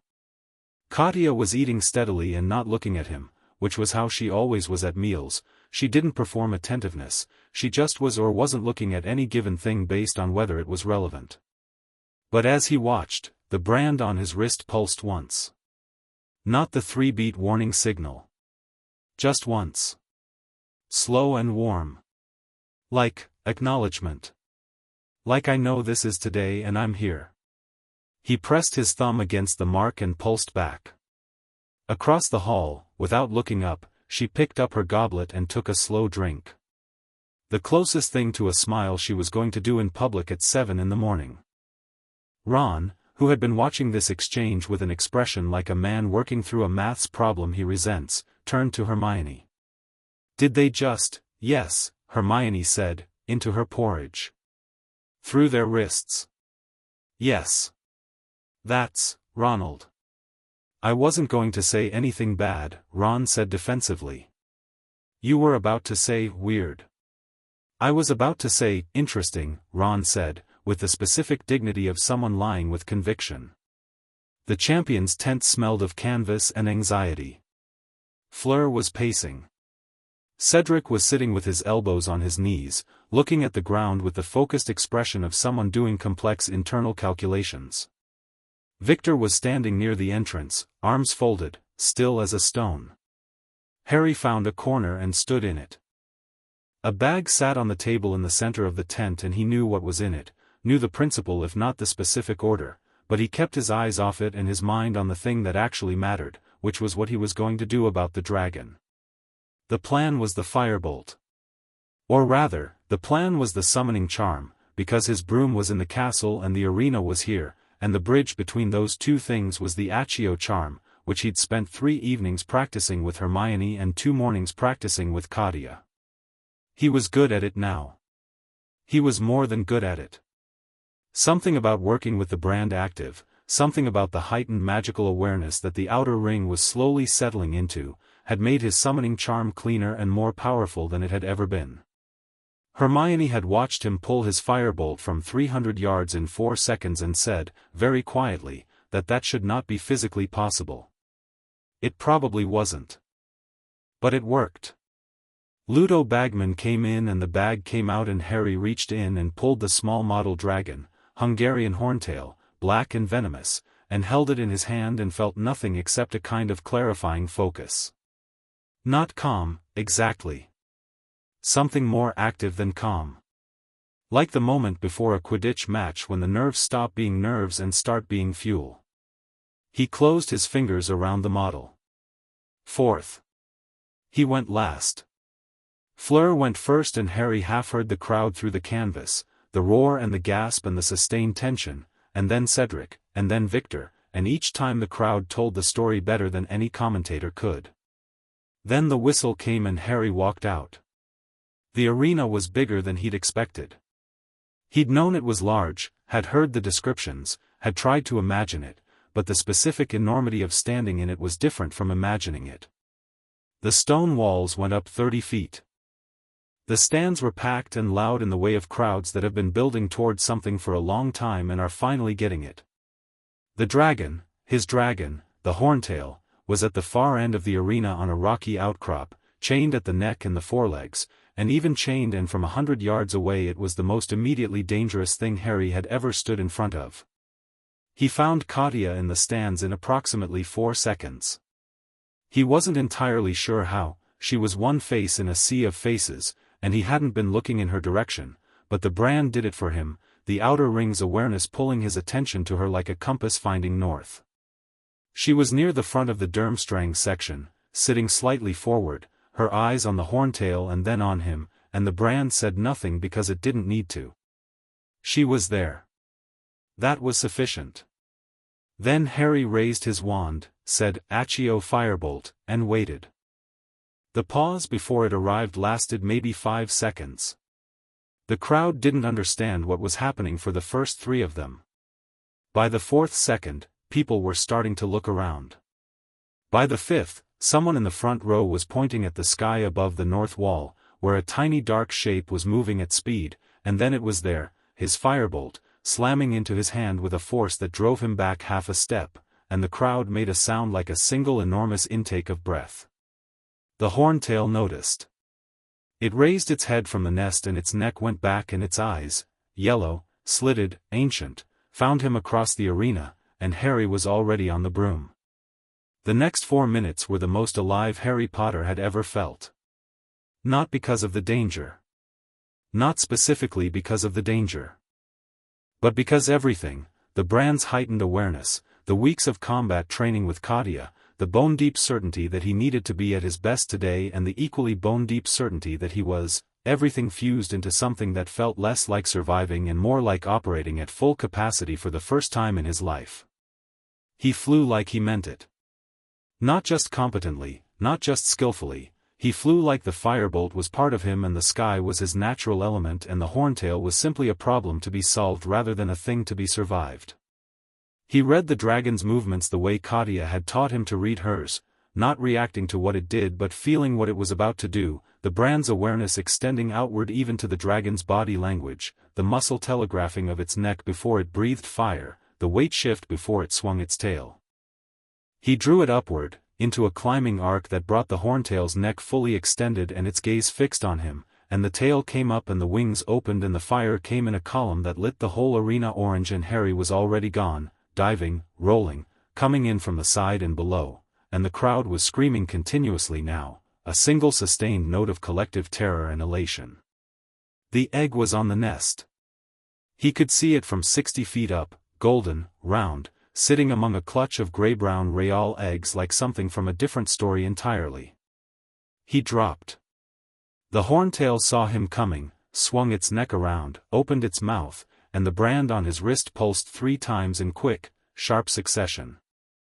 He pulled up sharply and the fire passed under him so close he felt it as a wall of heat against his front and saw the scorch marks on the toes of his trainers, and he was already rolling out and around and coming back from the opposite side, and this time the dragon's attention was split between tracking him and protecting the nest and its neck swung back and forth and in the half-second of its indecision Harry dove straight down, grabbed the golden egg with one hand, and was back in the air. Before the tail came around. The chain caught the horntail mid-swing. The tail stopped 6 feet short of Harry's broom. The crowd erupted. Harry rose to 50 feet, golden egg under one arm, heart hammering, and looked across at the Durmstrang section. Katya was standing. She wasn't cheering, he didn't think she was someone who cheered publicly at things, as a rule. But she was standing, and her eyes were on him, and the brand pulsed once, slow, warm, deliberate. He pressed his thumb to his wrist without thinking about it, hovering on his broom above the arena, and pulsed back. The scores were good. Outstandingly good, actually. Harry's first set of scores put him in joint first with Viktor, and the crowd's reaction to that was the kind that carried through stone walls. He barely heard it. He was in the first aid tent getting a burn salve applied to his forearm, the fire had caught him a glancing touch he hadn't registered until he landed, and processing the particular post-event quietness that settles over you when something enormous is finished and you're still alive and the adrenaline is starting to drain. He was doing this when the tent flap opened and Ron walked in. Harry looked at him. Ron stood in the entrance with the specific expression of someone who knows they've been wrong about something significant and is trying to work out how to say it. He opened his mouth. Closed it. Tried again. That was, I mean the bit with the dragons, he stopped. Ran a hand through his hair. I'm sorry, he said. For being a prat. Harry looked at him for another second. Then, yeah. Yeah, you forgive me, or yeah, I was being a prat? Both, Harry said. Ron's whole posture changed, the held tension of the past 2 weeks going out of him. He crossed the tent and sat in the chair beside Harry with the decisive thump of someone who had been standing outside a door for too long and had finally come in. Tell me about the dragon bit, he said. The fire pass, when you rolled out from under it, that was close, Harry admitted. I think I had an actual heart attack, Ron said. I think I'm medically dead. You look all right. I'm running on pure post-traumatic relief, Ron said. He looked at Harry's arm. Does that hurt? Not much. Right. A pause. Then, very casually, in the tone of someone who has been thinking about something and wants to address it but isn't sure how, the Durmstrang girl. Katya. He looked at the tent ceiling. When you were in the air. She stood up. Did she? Harry said. And then you did the wrist thing and he stopped. She looked like she was trying not to look like she was glad you didn't die. That sounds like her, Harry said. Right, Ron said again. Another pause. She seems all right. It was, Harry thought, probably the most honest and effortful thing Ron Weasley had said in the past 2 weeks, and it cost him something to say it, which made it worth a great deal more than its surface value. She is, Harry said. You should come to the library some evening. She and Hermione have essentially taken it over. Ron made a face. Voluntarily? Hermione is there voluntarily. Katya is there out of necessity, which she has apparently decided to treat the same way. Harry looked at his wrist, at the brand sitting warm and quiet in the aftermath of everything. They get along well. It's slightly terrifying. 2 of them, Ron said, with feeling. 2 Hermiones. Katya is not like Hermione, Harry said. But she does the thing, Ron said. The knowing everything thing. She knows different things, Harry said. And she knows them differently. He thought about how to explain it and landed on, Hermione learns things and then uses them. Katya learns things and then weaponizes them. Ron thought about this. Right, he said, for the 3rd time, but this time it sounded like genuine understanding. He settled back in his chair. So what happens next? With the brand, with Karkaroff, he gestured vaguely. We keep working, Harry said. Training every morning. Research in the evenings. And we keep watching Karkaroff, because he's going to move again. Move how? I don't know yet. Harry flexed his burned arm, winced slightly. But whatever it is, it'll be subtle. And it'll look like he's helping. Ron was quiet for a moment, thinking. Then he said, do you want me to watch him? I can be, he thought about it. I can be invisible when I want to be. People ignore me at meals and things. I could listen. Harry looked at him. It was a genuine offer, practically framed, delivered without drama. Yes, Harry said. Actually, yes. That would be useful. Ron sat up straighter. Right, he said, and this time it sounded like purpose. I can do that. Viktor found Harry near the lake after the scores were posted, which was becoming their pattern, Viktor appearing when he had something specific to say, saying it directly, and then leaving. Harry found he respected this enormously. You fly well, Viktor said, which coming from Viktor Krum was the kind of compliment that had significant specific gravity. You weren't bad yourself, Harry said. Viktor had scored 41 to Harry's 45, which in any other year would have been exceptional and which today was exceptional regardless of where it landed in the rankings. Viktor made a dismissive motion with one hand. I was adequate, he said. You were, he paused, looking for the word in English, then apparently deciding the word he wanted didn't exist in English and going around it. You were not flying to survive, he said. You were flying to fly. There is a difference. I know, Harry said. Viktor looked at him for a long moment. Katya is like that, he said. When she does magic. Not to cast, to make. There is a difference. He looked out at the lake. The brand did not fire wrong, he said again, the same way he'd said it in the entrance hall, with the same quality of finality. But this time it sounded less like a decision being made and more like one that had been made and had proved itself. How was she? Harry asked. During the task. Viktor was quiet. She told me about Karkaroff's conversation with you, he said. In the corridor. I expected she would. I had a conversation with Karkaroff myself, afterward. Viktor's expression didn't change, but something in the set of his jaw communicated that the conversation had been conducted at a particular temperature. He will be more careful going forward. What did you say? I reminded him, Viktor said, with the careful specificity of someone choosing their verb precisely, of certain things he had forgotten. A pause. He has not forgotten them before. He will not forget them again. He looked at Harry. He will not come to you directly again. He will be indirect now. You should watch for it. I will, Harry said. Viktor nodded. He was quiet for another moment, watching the lake. The Durmstrang ship sat on the water, dark and still in the late afternoon light, and the sun was going down behind the western hills in long horizontal bars of gold and copper.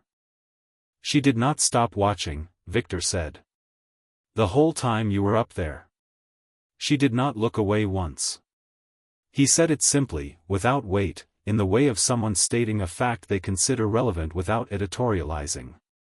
Harry looked at the ship on the water. Neither did I, he said. When she's in danger. Viktor looked at him. She is always in danger, he said quietly. She has been for a long time. She does not acknowledge this. I know, Harry said. She will tell you eventually, Viktor said. Not yet. But eventually. She needs to, he paused, searching for words. She needs to trust the ground before she walks on it. She checks it. Every step. He glanced at Harry. But she is checking. Harry looked back at the castle, at the high windows throwing back the last of the afternoon light. Up there somewhere, he knew, Katya was in the library, or in her dormitory, or somewhere with her books and her precise angular handwriting and her fighting in motion thinking and her fractional almost smiles, doing whatever she did when she was not here being Katya Krum in front of other people. I know, he said again. I'm not going anywhere. Viktor looked at him for a long moment. Then he turned back to the water. Good, he said. That evening Hermione came to find Harry with the expression she wore when she discovered something she wasn't sure how to tell him.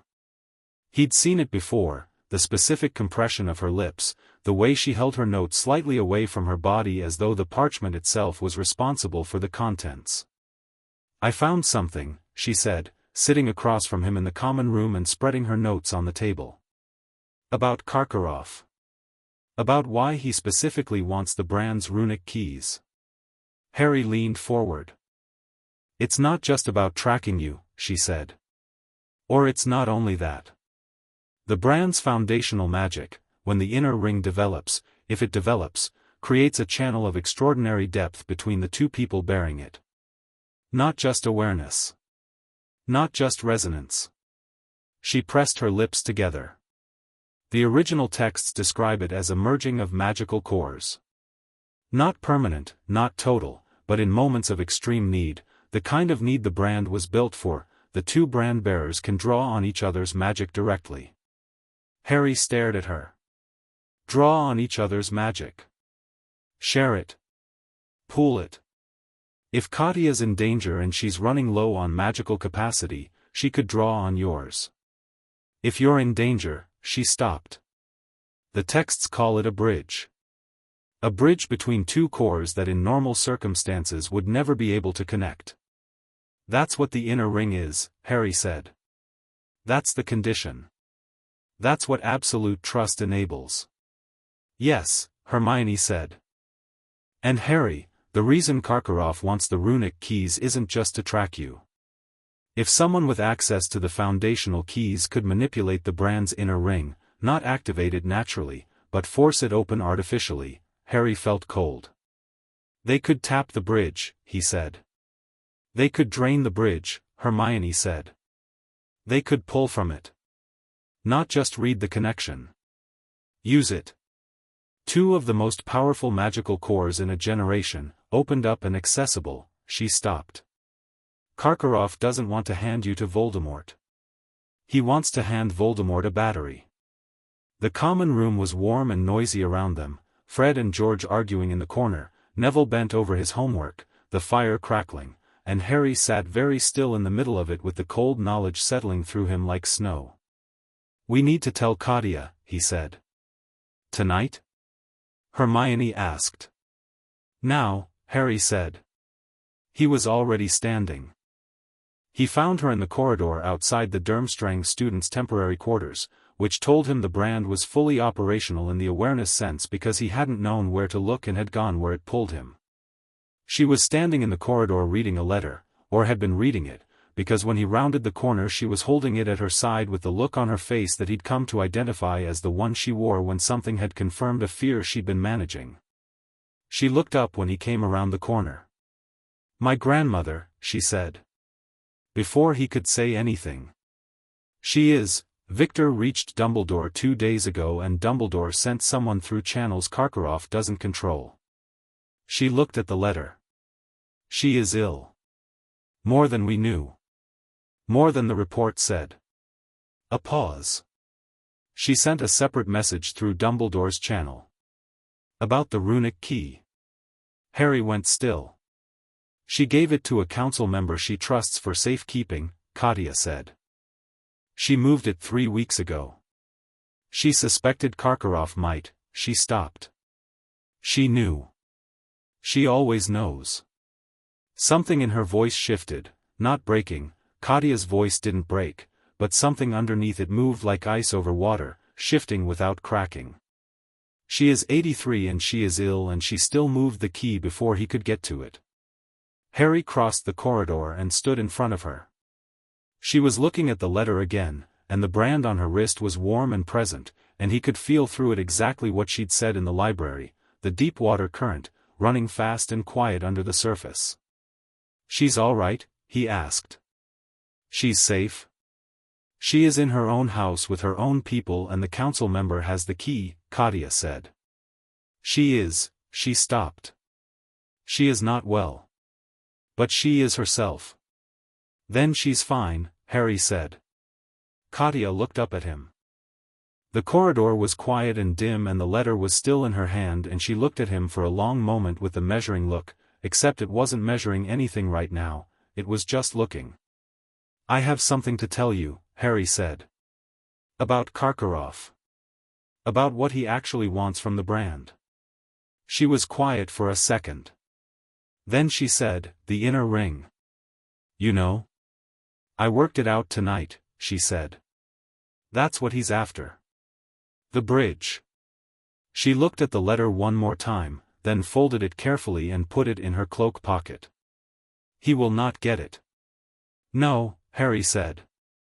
"He won't." She looked at him steadily. "You flew brilliantly today," she said. It was delivered in exactly the same tone she used for everything, direct, without embellishment, and it was the least ornamented compliment Harry had ever received and for that reason the most complete one. "I had a good early warning system," he said. Her mouth did the thing. Almost a smile, then an actual one, then something more than that, something warm and brief and entirely unguarded, gone almost before he could register it. She turned away before it settled into anything that would need to be addressed. 6:30 tomorrow, she said, walking away. "I'll wear better shoes," he said. "You will wear the same inadequate shoes," she said, not turning around, "and I will think less of you for it, and you will be fine anyway." He watched her go and felt the brand steady and warm on his wrist, and behind him from somewhere far down the corridor he heard Hermione's footsteps, coming to find him, and ahead of him the corridor opened onto a staircase going up toward the lights of the inhabited castle. He stood between them for a moment. The day had been enormous and was only just finishing. The tournament had 1 task down and 2 to go. Karkaroff had a plan that had just gotten more dangerous. The inner ring was theoretical and he and Katya were not ready for it and might never be and certainly weren't going to discuss it. He pressed his thumb against the brand, once, and felt it answer. Then he turned to wait for Hermione, because there was more work to do and the evening wasn't finished yet and the next morning was coming fast, and Harry Potter had never once in his life wasted time standing in a corridor wishing things were simpler than they were. He left that to other people. Chapter 4, The Bind and the Ball. The invitation to the Yule Ball arrived at breakfast on a Tuesday, announced by Professor McGonagall with the particular brand of determined composure she used for topics she personally found absurd but professionally was required to present seriously. Champions were to find partners. There would be dancing. Formal robes were expected. Ron said, into his porridge, dancing. Yes, Hermione said. We have to dance. Champions do. Everyone else can if they want. I don't want, Ron said.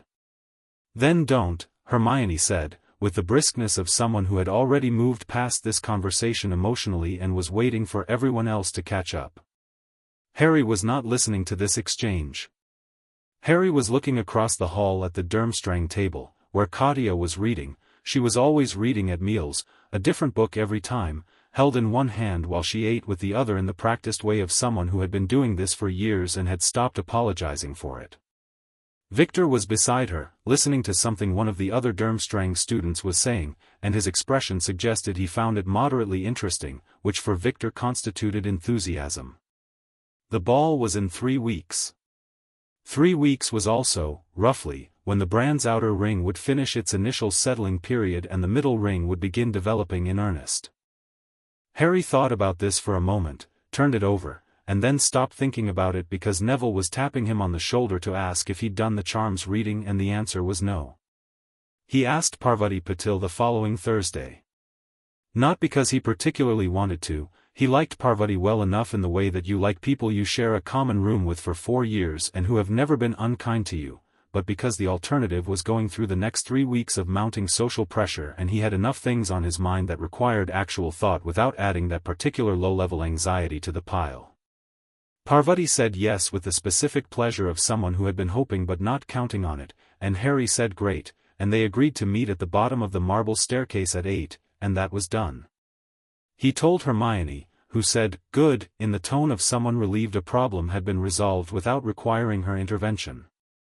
He didn't mention it to Katya. It wasn't relevant to anything they were working on.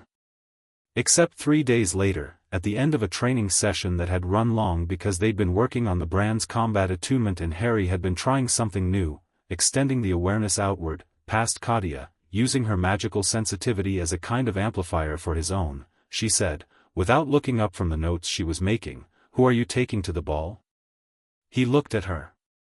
She was writing, head down, her handwriting its usual precise angular script. Parvati Patil, he said. Gryffindor. She's in my year. Right, Katya said. You? A pause. Her quill kept moving. Alexander Volkov, she said. He is in 7th year at Durmstrang. Viktor suggested it. Something about the phrase Viktor suggested it landed with a particular flatness that Harry didn't examine. Is that what you wanted? She looked up then, and her expression was unreadable in the specific way it went when she was deciding what to say. It is practical, she said. Alexander is, she stopped, started again. He is fine. He is respectful. That's not what I asked, Harry said. She looked at him for a long moment. No, she said. It is not what you asked. She went back to her notes. It doesn't matter. The ball is one evening and the tournament is the rest of the year and Karkaroff will be watching both with equal interest, so. She said it as a period on the conversation, and Harry let it be one, because he understood the architecture of it. She'd answered honestly when he'd pressed and she'd closed it off when she'd said enough, and respecting that boundary was the same as respecting her. Right, he said. Same time tomorrow? 6:30, she said. And bring a heavier cloak. It's going to be cold. The night of the Yule Ball was extraordinary in the way that Hogwarts managed to be extraordinary when it chose. The great hall transformed, the enchanted ceiling showing a dense black sky full of stars, ice sculptures catching the candlelight from every surface, the whole place smelling of pine and spellwork and the particular warmth of several hundred people in formal clothing who were simultaneously nervous and excited. Harry stood at the entrance with Parvati and tried not to feel like he was wearing someone else's body. The robes were fine. Hermione had helped him find dress robes that were dark green and didn't have lace on them, which had been the critical criterion, but the formality of the occasion sat on him slightly wrong, the way formal occasions always had, like a coat that was the right size but cut for someone with different shoulders. Parvati looked genuinely lovely and seemed to be having a very good time, which was the important thing. She and her sister Padma had found each other immediately and were talking with great animation about something, and Harry stood beside her and smiled in the right places and watched the room. He found Katya in the crowd in approximately the same 4-second window it always took, the brand doing the compass thing without being asked. She was with Alexander, who was tall and broad-shouldered with a blonde crop and the easy self-possession of someone who'd been attractive for long enough to be relaxed about it. He was leaning toward Katya as they walked, saying something, and she was listening with polite attention. She was wearing dark blue, almost black, but not quite, the color of the sky just before the stars came out, and her hair was down for the first time Harry had seen, dark and straight to her shoulders. She looked like herself, which he thought was probably the highest compliment you could pay anyone at a formal event. She saw him looking and did not look away first, which also was very like her. She gave him a single small nod, acknowledgement and nothing more, and turned her attention back to Alexander. Harry turned his attention back to Parvati. "You look 1,000 miles away," Parvati said, not unkindly. "Sorry," he said. "I was thinking about something." "The tournament?" She said it with the specific gentle pragmatism of someone who had signed on for an evening knowing the person they were with had a lot on their mind. "Partly," Harry said honestly. "Can I get you something? From the drinks table?" "Please," she said, and he went, which was useful because it gave him a moment to be moving instead of standing, which was always easier. He was at the drinks table when Viktor appeared beside him, impeccably dressed in black robes that had probably been tailored specifically for him, looking about as comfortable in formal wear as Harry felt. "Your date seems happy," Viktor said. "She does," Harry agreed. "Your date seems," he looked across the room. Hermione had arrived with Viktor, which Harry already knew because she'd told him, and she was over near the ice sculpture talking to Fleur with the ease of someone who had decided to be brave about the evening and had discovered the decision was worth making.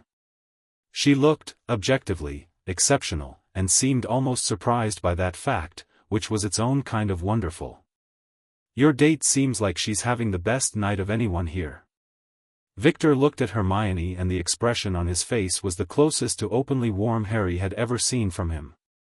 "She is exceptional," he said, simply. "Yes," Harry agreed. "She is." They stood together for a moment, two people who were both slightly too large for small talk but had gotten quite good at standing companionably without it.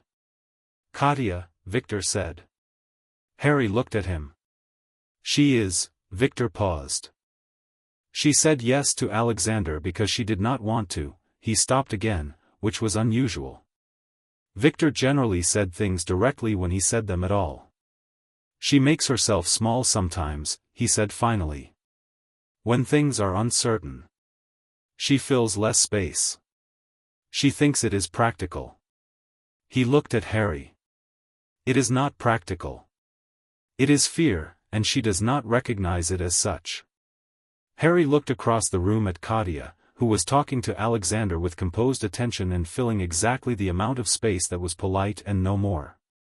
"I see it," Harry said. "I know," Viktor said. "That is why I am telling you." He picked up 2 drinks from the table and moved away, back toward Hermione, and Harry stood for a moment longer and then went back to Parvati. The dancing started. Harry danced with Parvati and was not terrible at it, which was the best that could be said, and Parvati was good enough for both of them and carried the partnership without making him feel it. After the first dance she was pulled away by her sister for something, and Harry made his way to the side of the room and stood there with a drink he wasn't particularly drinking and watched. The room was loud and warm and full of the specific magic of a space where everyone had agreed to be slightly more than themselves for one evening. Neville was dancing with considerable enthusiasm and limited accuracy. Ron was sitting at a table looking miserable, having apparently reached the point where the evening had not matched his expectations in some way that he was processing through vigorous scowling. Hermione and Viktor were dancing and they were good together. Viktor moved with unexpected lightness for a large person and Hermione had apparently been practicing, because she was following him with the focused competence she applied to everything she decided to do. Katya was dancing with Alexander. She danced the way she did everything else, precisely, economically, without waste. No performance in it. She wasn't having a bad time, exactly. But she was, elsewhere. Her eyes moved through the room with the habitual pattern of someone who never fully stops watching, and when they passed over Harry they paused, briefly, and then moved on. Harry looked at his drink.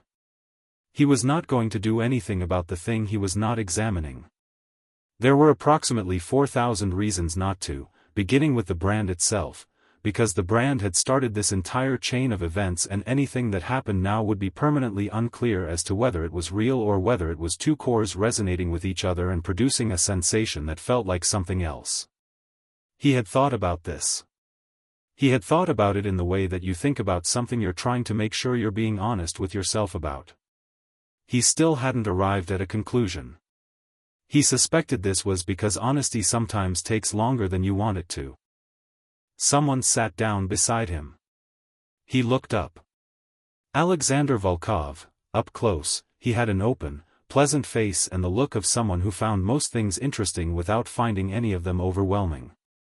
He set 2 drinks on the table and pushed one toward Harry. "You are Harry Potter," he said. "Not Katya's flat, you are Harry Potter from the first morning." More like an acknowledgement between equals. "Yes," Harry said. Alexander Volkov. He had a direct, easy handshake. "I think we have not been introduced properly." "We haven't," Harry agreed. Alexander looked out at the dance floor. "She talks about the research," he said. "Katya. The brand work. She does not talk about many things, but she talks about that." He glanced at Harry. "She talks about your work specifically." "We've been training every morning," Harry said. "I know." "She is," Alexander seemed to be measuring something. "She does not work closely with many people. She is not, she finds it difficult. Being understood." He said it without any edge, without any particular weight. Just as information. "But she talks about the work. With you." Harry looked at him. There was something very deliberate about this conversation, he realized, not manipulative, not pointed, just deliberate.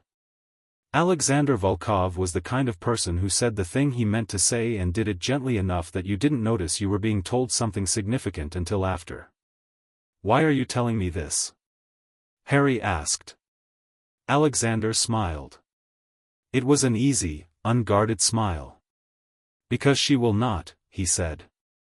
"And because," he looked out at the floor again, where Katya had stopped dancing and was now standing near the far wall talking to one of the other Durmstrang girls with her arms crossed in the position she used when she was doing the making herself small thing Viktor had named. "I came tonight because Viktor asked me to take care of her. Viktor worries. But she does not need taking care of." He looked at Harry. "She needs," he paused. "She needs someone to be equal to her. Not to protect her. Not to manage her. To stand next to her and match her." He stood. "That is all I wanted to say."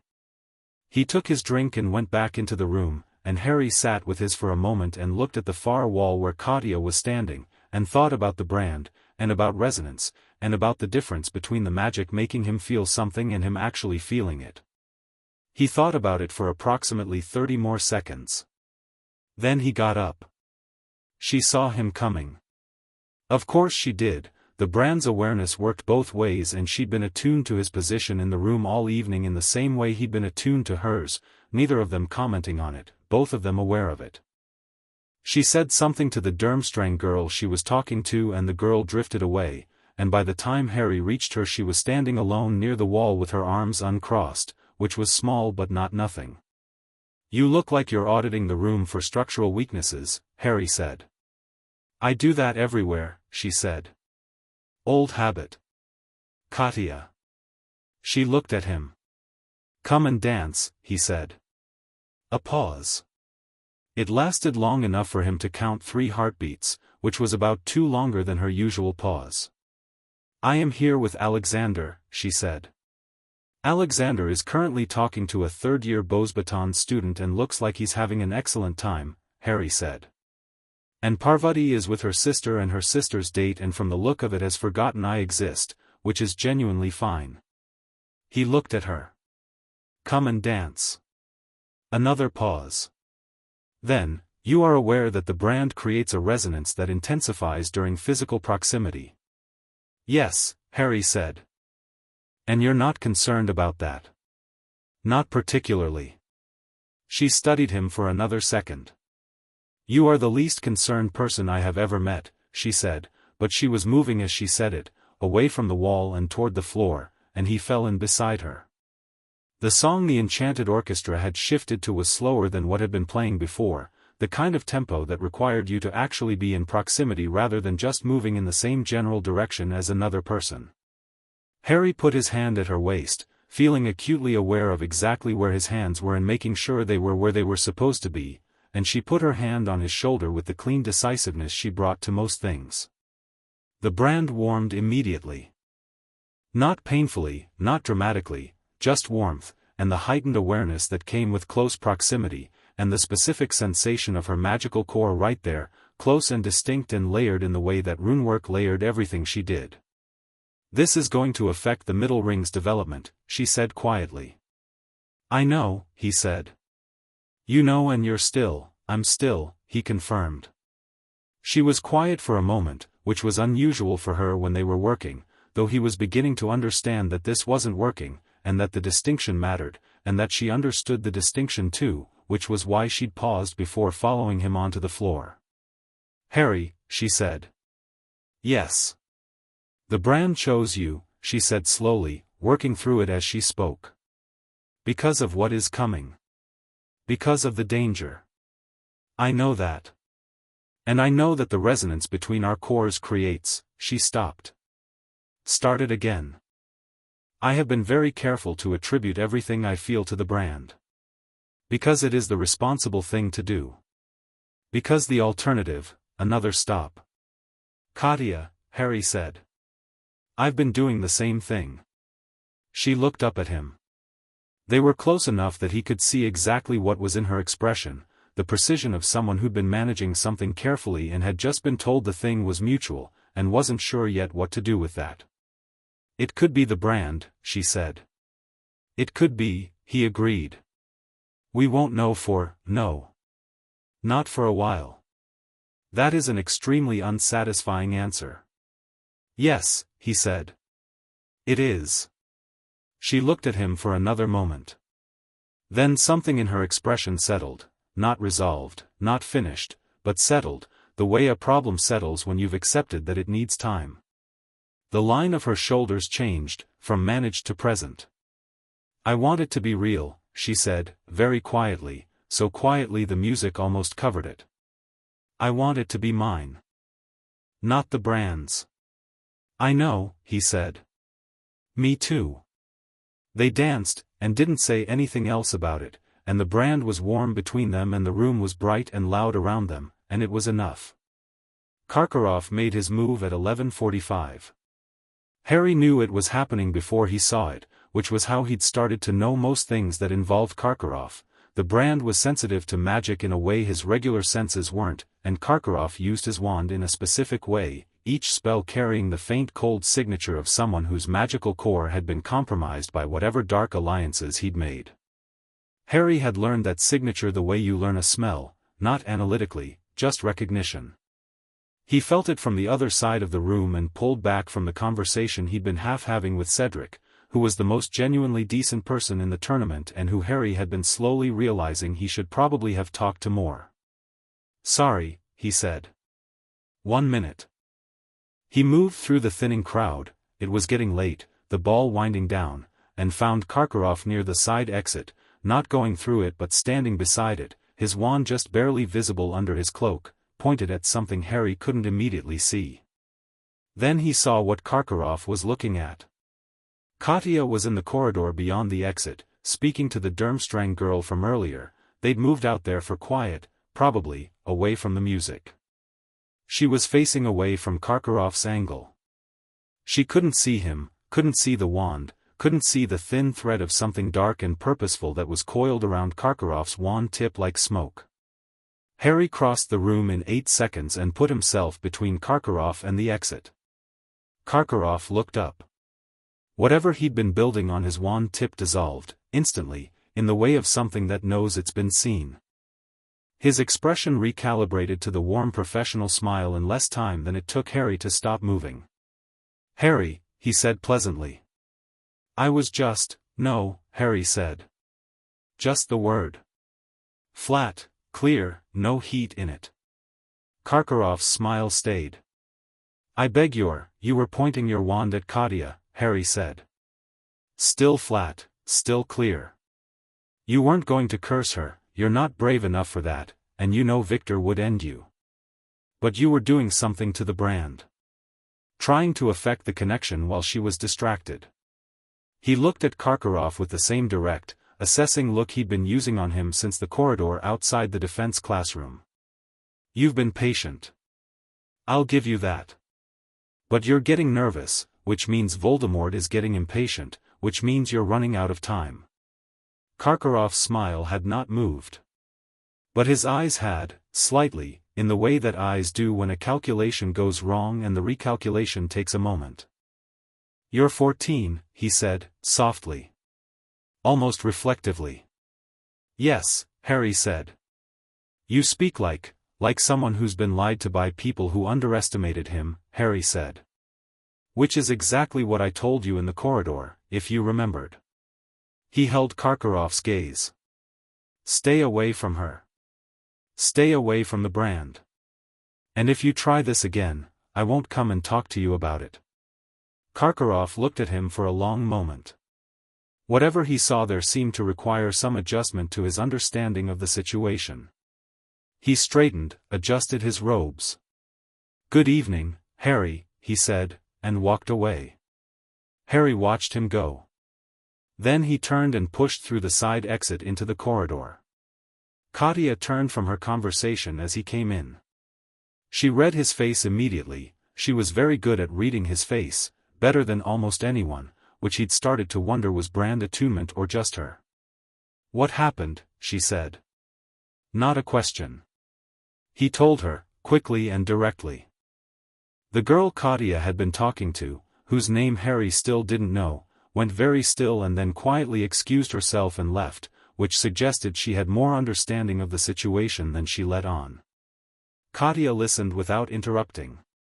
When he finished she was quiet for a moment, her hands at her sides, her expression doing the controlled thing. But underneath it, through the brand, he could feel the current, fast and cold now, not with fear but with anger. Clean, specific, directed anger, which was different from fear in the same way a scalpel was different from a panic attack. "He tried to access the connection," she said. "I think so. I don't know what specifically, I do," she said. "I felt something. Just before you arrived. At the edge of the brand." She looked at her wrist. He was trying to find the boundary of the outer ring. Testing it. If he can map the ring structure without the runic key, she stopped. He doesn't need the key to observe. He needs it to manipulate. He was building a map. "Then we need to make the map useless," Harry said. She looked at him. How? Change the structure, he said. The outer ring is still settling, you said. Can we accelerate it? Complete the settling deliberately, so the structure he's mapping shifts before he can use the map? She stared at him. That is, she stopped. That could work. If the ring completes its settling before he finishes mapping it, the final structure will be different from whatever he's recorded. She looked at her wrist, then his. But to accelerate the settling, we would need to, she paused, and in the pause he felt the brand do something specific, a slow, deep pulse, different from the warning signal or the acknowledgement pulse. Something older, like the brand itself, was participating in the conversation. Shared experience, Harry said. That's what develops the rings. The middle ring grows through shared experience. Does the same apply to the outer ring's completion? Yes, she said slowly. Significant shared magical experience. Combat, primarily, the outer ring was designed for warriors. High-stakes magic in proximity. She looked at him. The task. The first task should have advanced it. It did, Harry said. I could feel it, afterward. The ring felt different. The second task, she said. February. If we can push the ring to completion before then, every morning, Harry said. We go harder. Higher stakes. More complex work. She looked at him for a long moment in the corridor, the sounds of the ball fading behind the closed door, the corridor quiet and cold and lit by scattered wall torches. The brand was warm between them, the deep pulse still resonating. All right, she said. All right, he agreed. There was a pause, and in the pause they were standing close and the ball was behind them and the evening had been what it had been, and she looked at him with the look she had when she decided to say something honest. You came through the door very quickly, she said. I felt it, he said simply, touching his wrist. I know, she said. I felt you feel it. She paused. Thank you. He nodded. She nodded back. We should go back in, she said. Parvati's probably noticed I'm gone, he agreed. Alexander definitely has not, she said, and the dry precision of it made Harry's mouth twitch. They went back through the door into the noise and warmth and light, not together, not quite separate, the brand warm and settled between them and Karkaroff somewhere across the room recalculating, and the evening unwound around them and Harry found Parvati, who had in fact noticed and forgiven him with good humor, and somewhere across the room Katya returned to Alexander, who indeed had been having a perfectly pleasant time without her, and the night finished. In the morning they started again. 6:30, the usual lawn, the usual cold. But something was different about the way they stood in relation to each other, not dramatically, not in any way that a passing observer would likely name. Just the minor calibration that happens between people who have said honest things to each other and arrived the next morning and found the honesty still standing, unfaded. She raised her wand. He raised his. Higher stakes, she said. Higher stakes, he agreed. She fired without another word, and he moved before the spell was halfway to him, because the brand told him it was coming, and because she'd told him it would be high stakes, and because he trusted both sources completely. The spell cracked against his shield and scattered across the frozen grass in fragments of silver light, and Harry was already moving laterally, setting up his own combination, and Katya was already reading his intent through the brand and shifting her stance. And the exchange that followed lasted 6 minutes and was the most technically demanding magic either of them had done in months, and at the end of it they were both breathing hard and the outer ring was burning warm and bright on both their wrists. He looked at his wrist. The runes looked different, deeper, somehow. More settled. It moved, he said. It moved, she confirmed. She was looking at her own wrist with the sharp focus of someone reading a measurement. 3 or 4 weeks if we maintain this. Before the second task, Harry said. Before the second task, she agreed. She put her wand away and picked up her notes and Harry watched the morning come up over the lake, silver and cold, and the brand sat on his wrist like something that had always been there, and the idea that it hadn't, that 3 months ago he'd walked through this same world without it, was already difficult to hold in his mind as a real thing. He didn't try very hard. Ron's intelligence on Karkaroff came the following Monday, delivered at breakfast with the slightly proud air of someone who has done useful fieldwork. "He's been sending owls," Ron said, low-voiced, leaning in. "Every other day. Same direction, northeast, which is roughly toward where Durmstrang is, but the owls are stopping somewhere before that. Somewhere closer." He glanced around. "And he had 2 conversations with someone in Hogsmeade last weekend. I couldn't get close enough to hear." "Don't get closer," Harry said immediately. "Don't put yourself where he can notice you." Ron looked mildly insulted. "I'm not an idiot. I know. But he's dangerous in ways that don't look dangerous until they are." Ron considered this. "He met with someone in a pub," he said. "Not the 3 broomsticks. The other one, the darker one that the older students go to. Stayed for about 20 minutes, then left separately." He paused. "The person he met with, I couldn't get a clear look.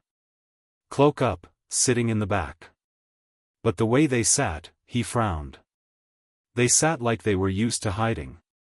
Harry looked at Hermione, who was listening with her quill already moving. She met his eyes and he could see she was thinking the same thing he was. "Don't follow him again," Harry said to Ron. "Seriously. What you've already got is useful. Don't push for more." "Okay," Ron said, in the tone of someone who means it, which Harry appreciated more than if he'd said it with enthusiasm. He looked across the hall. Katya was reading her book. The morning light was coming through the high windows and catching the runes on his wrist, just barely visible above his sleeve, and he looked at them for a moment, the careful angular shapes of them, each one a letter in a language he still couldn't read but was beginning, in a different way, to understand. "The runes don't lie," Katya had told him in the library, back at the beginning. He was starting to believe that. Chapter 5. The Deepwater February arrived like a closing hand. The castle got colder in a way that stopped being seasonal and started being personal, the kind of cold that found the gaps in your cloak and stayed there, that made the lake look like hammered steel in the mornings and turned every breath into something visible. Harry had stopped noticing it, mostly. 6 weeks of 6:30 mornings will do that. You stop registering cold as a problem and start registering it as a condition, like weather in a place you've decided to live. The outer ring had completed its settling 10 days before the second task. Harry had felt it happen, a specific moment, 3 weeks after the ball, during a training session where Katya had pushed the complexity of their combined work to something genuinely new. She'd been running a runic combat sequence she'd been building for a month, 3-layered shield constructs operating simultaneously, each keyed to a different spell class, each requiring separate maintenance while she attacked with the 4th layer of her attention.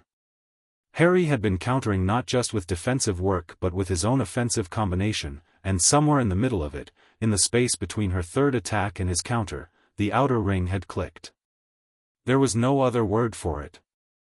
It clicked, the way a joint settles back into place, and the warmth that had been fluctuating for months steadied into something constant and deep, and the awareness that had been like a radio with variable signal became clear and permanent and quiet. Katya had stopped mid-combination. He'd stopped too.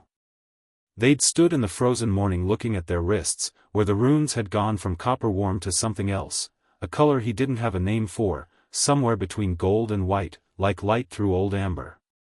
"That's it," she'd said. "That's it," he'd confirmed. They'd looked at each other across the frozen grass and the moment had been large enough that neither of them tried to put words around it, which was the right call, because the moment didn't need words. It needed exactly what it got, recognition, and then the practical next thing. "The middle ring will start now," she'd said. "How long?" "Already started," she'd said, touching her wrist. "Can you feel it?" He could. Like a new instrument joining something that had previously been 2-part, a 3rd sound, underneath the outer ring's settled warmth, irregular yet, still finding its frequency, but there. Yes, he said. Good, she said. And they'd gone back to work. Now it was February, 10 days before the second task, and the middle ring was developing faster than either of them had predicted. Not painfully, not alarmingly, but noticeably. The awareness had deepened from barometric to something more textured. He knew when Katya was working magic not just as a presence but as a flavor, the specific layered quality of runic construction distinct from every other magical signature in the castle. He knew when she was tired. He knew when she was worried, which was more often than she showed, and he had the discipline not to mention it unless she brought it herself. The question of Karkaroff had gone quiet, which bothered Harry more than noise would have. Ron's intelligence had dried up, not because Karkaroff had stopped, but because Karkaroff had gotten more careful. He still sent owls. He still left the castle occasionally. But whatever he was building it in the spaces between observable events, and the only thing Harry could do was be ready for the moment it surfaced. He was thinking about this at lunch when Dumbledore appeared at his elbow. Not dramatically, Dumbledore never did anything dramatically that could be done quietly. He simply materialized beside the Gryffindor table with a cup of tea and a mild expression and said, "Harry, would you walk with me for a moment?" Harry walked. They went to a window alcove off the entrance hall, away from the lunch traffic, and Dumbledore looked out at the lake with the expression of someone assembling information into an order that would be most useful. "The second task," Dumbledore said. "I cannot tell you the specific nature of it, that would be improper. But I can tell you that it involves the lake. And I can tell you that the judges have approved the use of certain preparatory resources." He reached into his robes and produced a small water plant, spiky, ugly, a dark gray-green. "Gillyweed," he said. "Commonly known. If you have questions about its application, I suspect Miss Granger could. What am I retrieving from the lake?" Harry said. Dumbledore looked at him with something that might have been admiration. "Something important to you," he said simply. "Something that will be taken, in advance, and held." Harry looked at the gillyweed. "A person," he said. "A person," Dumbledore confirmed. "Who?" A pause. "I don't know," Dumbledore said, and the honesty of it, the simple, undefended admission, was both reassuring and unsettling. "The selection is made by the tournament's own magic.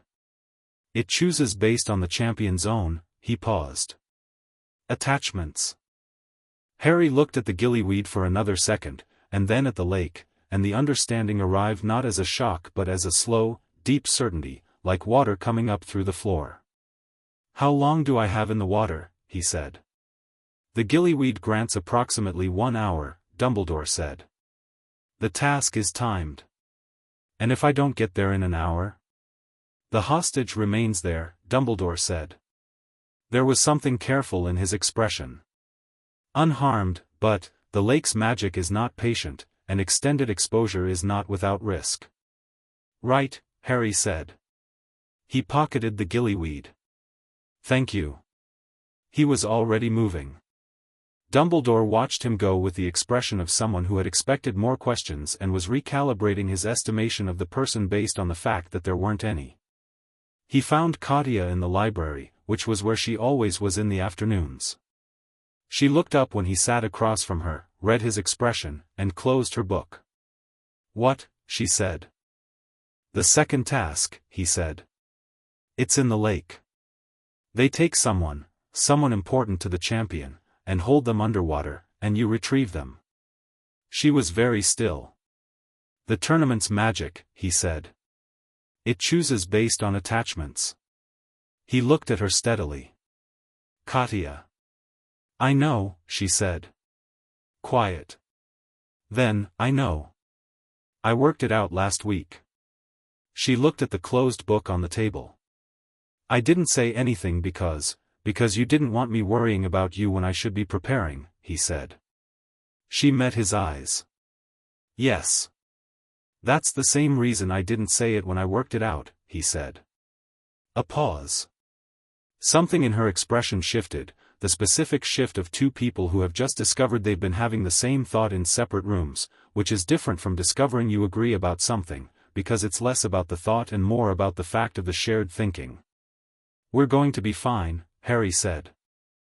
"You are going to be in a lake for up to an hour," she said. "With creatures. In February. I have gillyweed." "Harry." "Katya," he said, with the same quiet directness she used when she was being patient with him. "I have gillyweed, I have the brand's combat attunement, and I have been training with you every morning for 3 months. I'm going to be fine. And you're going to be unconscious at the bottom of a lake, which you can't control, so," he held her gaze. "Let me worry about my part. You focus on the fact that I'm coming." She looked at him for a long moment. The library was quiet around them, mid-afternoon light coming through the high windows in long pale bars, and the brand between them was warm and steady and the middle ring was there underneath it, deepening by the day. "The connection," she said. "The awareness. It will work underwater?" "I don't know," he said honestly. "But the brand is foundational magic. Deeper than weather." "Deeper than water," she said, very quietly. "Yes," he said. "Deeper than water." Another pause. Then she reached out and touched his wrist, not the brand specifically, just his wrist, her fingers against his pulse point for a second, brief and deliberate. "Come quickly," she said. "I always do," he said. The morning of the second task was the second time Harry woke up to that hollow pre-event wait, except this time it was different from the first task in a way that took him a moment to identify. The dragon had been a problem to solve, complex and dangerous, but external. The lake was different because the problem had a person in it, and the person was someone the brand had already tied to him in the deepest available way, and the idea of the cold dark lake and Katya at the bottom of it was not something he could reduce to a calculation. He ate breakfast. He talked to Hermione, who had researched every known species in the Hogwarts lake and had prepared a summary that she presented with the focus of someone converting anxiety into utility. He talked to Ron, who said, "You'll be fine," with the simple certainty of a person who had decided to believe it and was not entertaining alternatives. Viktor found him near the doors at 7:30. "She is not afraid," Viktor said. It was the first thing he said, without preamble, looking at Harry with the direct weight of his attention. "I want you to know that. She is not afraid of the water or the dark. She is," he stopped. "She is afraid of being a problem for you. She does not want to be," he searched for the word. "The thing that slows you down." "She's never been that," Harry said. "I know this," Viktor said. "You know this." "She is," a pause. "She is still learning it." Harry looked at Viktor for a moment, at the set of his shoulders, the controlled steadiness of him, the way he was managing something large by reducing it to the practical, which was something Harry recognized because it was what he did himself. "I'll bring her back," Harry said. Simply, directly, without ceremony. Viktor looked at him. "Yes," he said, with the tone of someone who has already decided to believe something and doesn't need to be convinced of it, only acknowledged. "You will." Then he went, and Harry looked at the lake through the doors, grey and still and flat in the early light, and put his hand briefly over his wrist, and felt the brand, and felt through it the specific familiar warmth that was Katya's core even at rest, even from the great hall's distance, even underwater. Still there. Still present. He went to get ready. The lake in February was the color of iron. Harry stood on the dock with the other champions in the thin early morning light, 300 people in the stands behind them arranged on tiered seating that had been erected overnight, and Ludo Bagman's commentary drifting over everything in his enthusiastic announcer's tone, and looked at the water. The gillyweed was in his pocket. He knew what he was doing. He had a plan. He looked at the Durmstrang section in the stands and found Viktor's face, composed, watching, and the empty seat beside him where Katya had been before. The hostages had been taken in the night. She was down there already, in the dark and cold, and the brand's awareness told him exactly what that meant. the warmth that was her magical presence was still there but quieter, muted, the way a fire looks through smoked glass. Still there. Still present. The cannon fired and Harry ate the gillyweed. The transformation was not graceful. It was, objectively, one of the stranger physical experiences of his life, the gills tearing open on either side of his neck, webbing sliding between his fingers, his vision shifting and sharpening as his eyes adjusted to a medium they'd never been designed for. He went off the dock in a clean dive and the cold hit him like a wall and then receded, because whatever the gillyweed did to body temperature was immediate and thorough, and then he was in the lake and moving. Underwater Hogwarts was enormous. He'd known the lake was deep, anyone who'd been near it for 4 years knew it was deep, but the knowing it and the being in it were completely different, the way the Hogwarts arena had been different from imagining it. The water went down a long way in every direction, fading from green to gray to black, and the light from above made shifting patterns on the weedy lakebed as he dove. The brand was his compass. He hadn't been sure, before he went in, whether the connection would function underwater. He'd told Katya he thought it would. He'd been about 70% certain. Underwater, with the cold water pressing and the world reduced to green-gray visibility, he found the answer almost immediately. The brand's awareness didn't diminish. If anything, it clarified, cutting through the interference of the above-water world, all the ambient magic of the castle and the grounds and hundreds of spell signatures, and resolving to a single clear direction. That way. Down and east. He swam toward it. The lake had inhabitants, which he'd known from Hermione's briefing. He passed through a school of something silver and fast that scattered around him like dropped coins. A shape moved in the deeper dark below him and he tracked it peripherally without looking directly, one of the larger residents, curious rather than aggressive. The brand's attunement registered it as non-threatening, and he trusted that and kept moving. He was 7 minutes in when he found the Grindylows. 3 of them, emerging from a dense tangle of weed in a coordinated rush, which told him they'd been waiting rather than encountering him by chance. They were fast and they were strong, and their grip, when the first one caught his left arm, was like wire tightening. Harry didn't panic. He didn't panic because there wasn't room for it in his processing. The brand's combat attunement had already registered the attack half a second before contact, and his right hand was already moving, his wand up and the spell building, and the reductor curse hit the Grindylow on his left arm and it released immediately.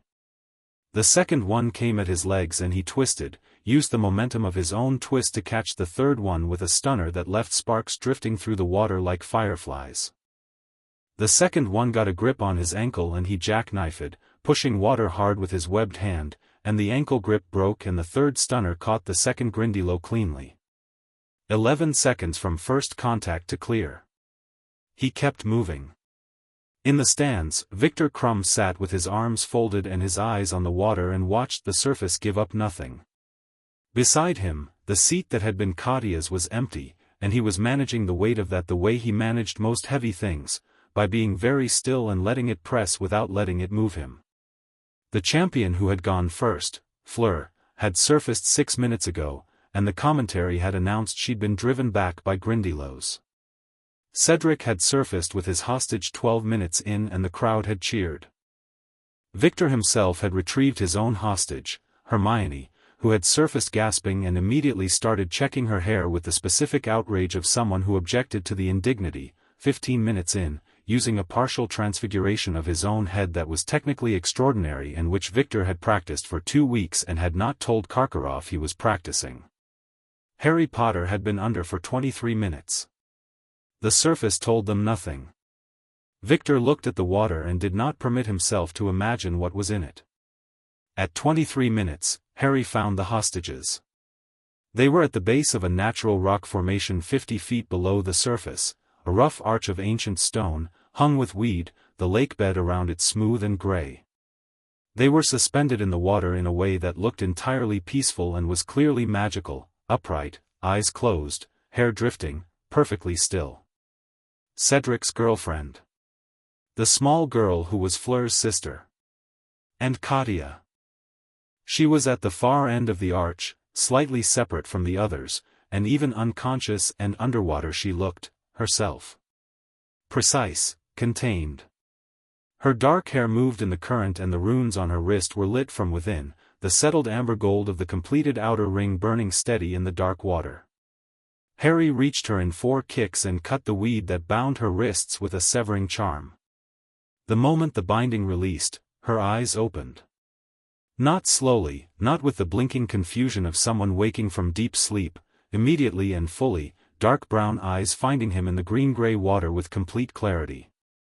She looked at him for half a second. Then she looked at her wrists, at the brand, at his wrist and the matching light of his brand, and whatever had been held tight in her expression released. He took her hand. She squeezed his fingers once. They went up. The surface broke around them with a shock of cold air and the noise of 300 people, and Harry gasped the cold in and felt the gillyweed beginning to reverse, the gills contracting, the webbing receding, and Katya surfaced beside him and took her first breath above water with a sharp, concentrated inhale, like someone taking inventory. He kept hold of her hand. "How long," she said, meaning, "What's my time, did we make it, how much do I cost you?" 25 minutes, he said. "We're fine." She processed this. Then, there were Grindylows. "Yes. Are you, fine," he said. "I'm fine." "Are you, I'm fine," she said. Then, slightly more quietly, "I was cold." "I know," he said. "I felt it." She looked at him, water in her hair, November in her eyes, and something moved across her expression that was open and unmanaged in the way the things that matter most tend to be when you're cold and wet and just surfaced from 40 feet down. "You came," she said. It wasn't surprise. It was something deeper than surprise, the specific wonder of someone who knew something was true and felt it become true anyway. "I told you I would," he said. She looked at him for another second, and then she did something he hadn't seen her do before, she laughed. Not the small precise almost smile or the brief genuine one, a real laugh, short and sharp and startled out of her by some internal collision of relief and absurdity and cold and the fundamental ridiculousness of the situation. It transformed her face completely, the way real laughter always does. Harry grinned at her. The crowd was making noise. Bagman was saying something. Neither of them were paying attention. The scores put Harry in first place overall, which provoked the kind of crowd reaction that had layers to it, sustained cheering from Hogwarts, respectful acknowledgement from the Beauxbatons section, and from the Durmstrang section the particular sound of people who had just watched something impressive and were too dignified to go fully loud about it. Harry barely heard any of it. He was on the dock with a towel someone had given him, the gillyweed's effects fully reversed, sitting on a bench and looking at his wrist. The brand was different. Not dramatically, not in any visible way. But underneath the outer ring settled gold amber, the middle ring was, not finished, not complete, but moving. Advancing. The shared experience of the task had pushed it significantly, the way their hardest training sessions did but more so, compressed, intensified. Katya sat beside him on the bench. She was wrapped in a heavy cloak someone had brought from the Durmstrang tents and she was reading the runes on her own wrist with the same careful attention she brought to everything. "It moved a lot," she said. "I know. Another significant shared event and the middle ring will be complete." She looked up. "The third task." "Yes," Harry said. A pause. Around them the dock was busy, champions, their handlers, judges, spectators beginning to filter down from the stands. Viktor appeared on Katya's other side, dry and composed, and sat heavily on the bench beside his sister and put one arm around her without saying anything, and she leaned against him briefly, a second, no more, in the way of someone who doesn't usually need the contact and is taking it anyway. Viktor looked at Harry over Katya's head. Harry met the look. Viktor nodded once. "The connection," Harry said quietly. "In the water. The brand, it worked." "Yes," Katya said. "I know. I felt you the whole time." She paused. I felt you hit the Grindylows. Did it? He glanced at her. Did it hurt? The resonance? No, she said. It was, she looked for the word. Orientating. In the dark. I couldn't move or see, but I knew exactly where you were because the brand knew. She paused again, and when she spoke next her voice was slightly different, quieter, more careful. I was not afraid. Because of that. I want you to know that. Harry looked at her. Good, he said. It was because of you, she said. Steady, direct, no embellishment. Specifically you, not the brand generally. I want to be clear about that distinction. He held her gaze. The brand sat between them, warm and certain, and the morning was cold and bright and the lake was already going back to its normal closed-off gray. I know the difference, he said. Good, she said. Mirroring his word back to him, and the small symmetry of it was its own kind of statement. Karkaroff's move came at dinner. Not to Harry. Not directly. Karkaroff had learned that lesson at the ball. He moved through Alexander Volkov. Harry found this out because Ron, who had been doing his invisible fieldwork with genuine diligence, came to the Gryffindor table at dinner with an expression that said something had happened. Karkaroff pulled Volkov aside before dinner. Ron said, low and urgent. I was near the entrance hall. I couldn't hear everything but, he glanced around. He had something in his hand. A piece of parchment, folded. He gave it to Volkov. Did Volkov take it? Harry said. Yes. But, Ron frowned. He looked like he didn't want to. Like he was, being told, not asked. Harry was already calculating. Alexander Volkov, pleasant, direct, the person who had told him in plain language what Katya needed. A seventh-year student under Karkaroff's institutional authority, which meant Karkaroff had leverage over him. End-of-year grades. References. The standard machinery of academic power over people who still needed things from it. Where is he now? Harry said. I don't know, Ron said. He went toward the Durmstrang quarters. Harry looked at the Durmstrang table. Katya was there, eating, and he felt through the brand that she was fine, present, focused, undisturbed. But Alexander's seat was empty. I need to find him before he does whatever Karkaroff wants him to do, Harry said. What does Karkaroff want him to do? Hermione said. Harry thought about it. Volkov had been Katya's ball date. Volkov had access to her in social contexts that Harry didn't. Karkaroff was out of direct options. He couldn't approach the brand himself without Harry knowing, couldn't approach Katya without Viktor knowing, couldn't approach Harry without all of them knowing. But he could approach someone with access to Katya's trust. He wants Volkov to get something from Katya, Harry said. Information about the brand's current state. Her runic notes, maybe. The research she's been doing on the ring structure. He stood. He doesn't need the foundational key if he has a complete enough map of the ring structure. If Katya's notes are detailed enough, he could reverse engineer the key, Hermione said, pale. He could reconstruct it from the structural analysis. I need to find Volkov, Harry said. And I need to tell Katya. I'll tell Katya, Hermione said, already standing. You find Volkov. Ron, already going, Ron said, up and moving with the decisive energy of someone who has been waiting to be useful and is finally being useful. They split. Harry found Alexander in the corridor outside the library. He was standing outside it rather than inside it, which meant he hadn't done anything yet, was still deciding, which meant there was time. He had the folded parchment in his hand and he was looking at it with the expression of someone who knows exactly what they're being asked to do and exactly what it costs and hasn't decided yet which cost is acceptable. Alexander, Harry said. He looked up.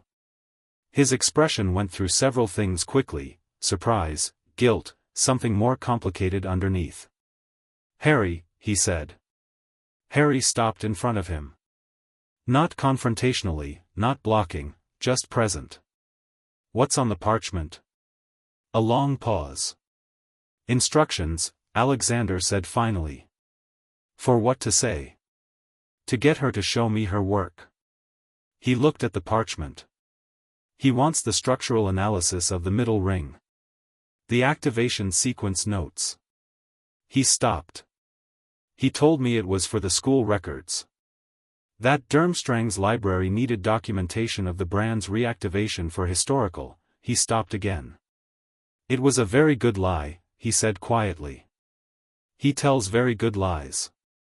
But you knew it was one, Harry said. I've known him for 7 years, Alexander said. You learn to feel them. What does he have on you? Alexander was quiet for a moment. My father's import license, he said. It requires Karkaroff's sign-off for renewal. Without it, he shook his head. It would be very bad for my family. If you don't do this, Harry said, I will make sure the license issue is resolved. I have access to people who can make that happen. He thought of Dumbledore and the specific quality of Dumbledore's connections, which were extensive and not limited to the academic. He won't be able to hold it over you. Alexander looked at him. Why would you do that? Because you're not a bad person being asked to do a bad thing, Harry said. You're a person being threatened. That's different. A silence. Alexander looked at the parchment, then at Harry, then back at the parchment. Then he took the parchment in both hands and tore it cleanly in half and put both halves in his pocket. I will take care of disposing of it, he said. Good, Harry said. He started to turn. Harry. He stopped. She is lucky, Alexander said. Not because of the brand. Because of you specifically. He said it simply and directly, the same way he'd said the other honest things. I'm the lucky one, Harry said, which surprised him slightly with how immediately true it felt. Alexander's mouth curved briefly. Yes, he said. You probably are. The library had become their room.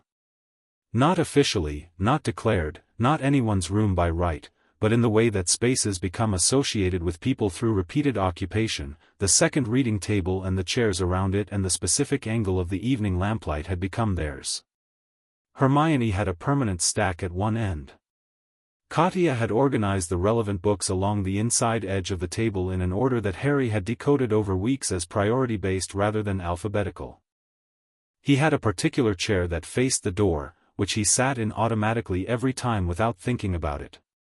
Katya was already there when Harry arrived that evening. She looked up. Hermione told me, she said. Alexander is fine, she said. He came and told me himself, 10 minutes ago. Her expression was controlled, which meant she was managing something significant. He tore up the parchment. I know. I was there. She nodded. She looked at the table for a moment, then at him. Karkaroff is getting desperate, she said. Which means something is accelerating for him. He's running out of time, Harry said. Voldemort's return is, he stopped. Said it plainly, it's close. Whatever's coming at the end of this tournament, it's connected to Voldemort. Karkaroff knows that, and he knows that when it happens, whatever position he hasn't secured by then, he's not getting.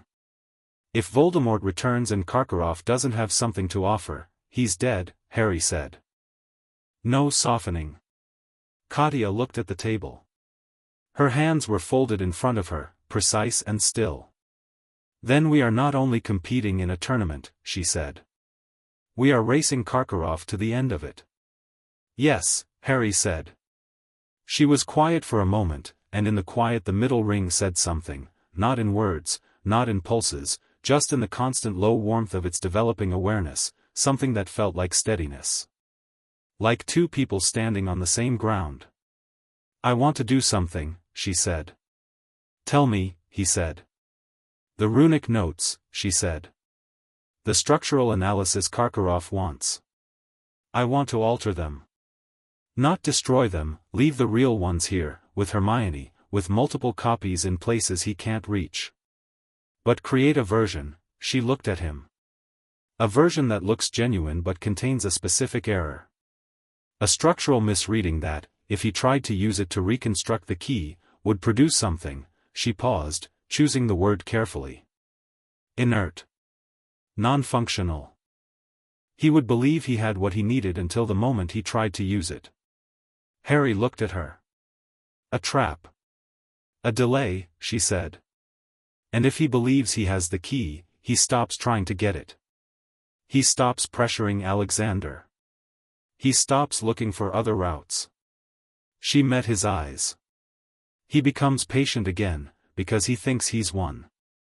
And patient Karkaroff is less dangerous than desperate Karkaroff, Harry said. Significantly, she said. Harry thought about it. It was precise. It was clean. It used the opponent's own intelligence against him.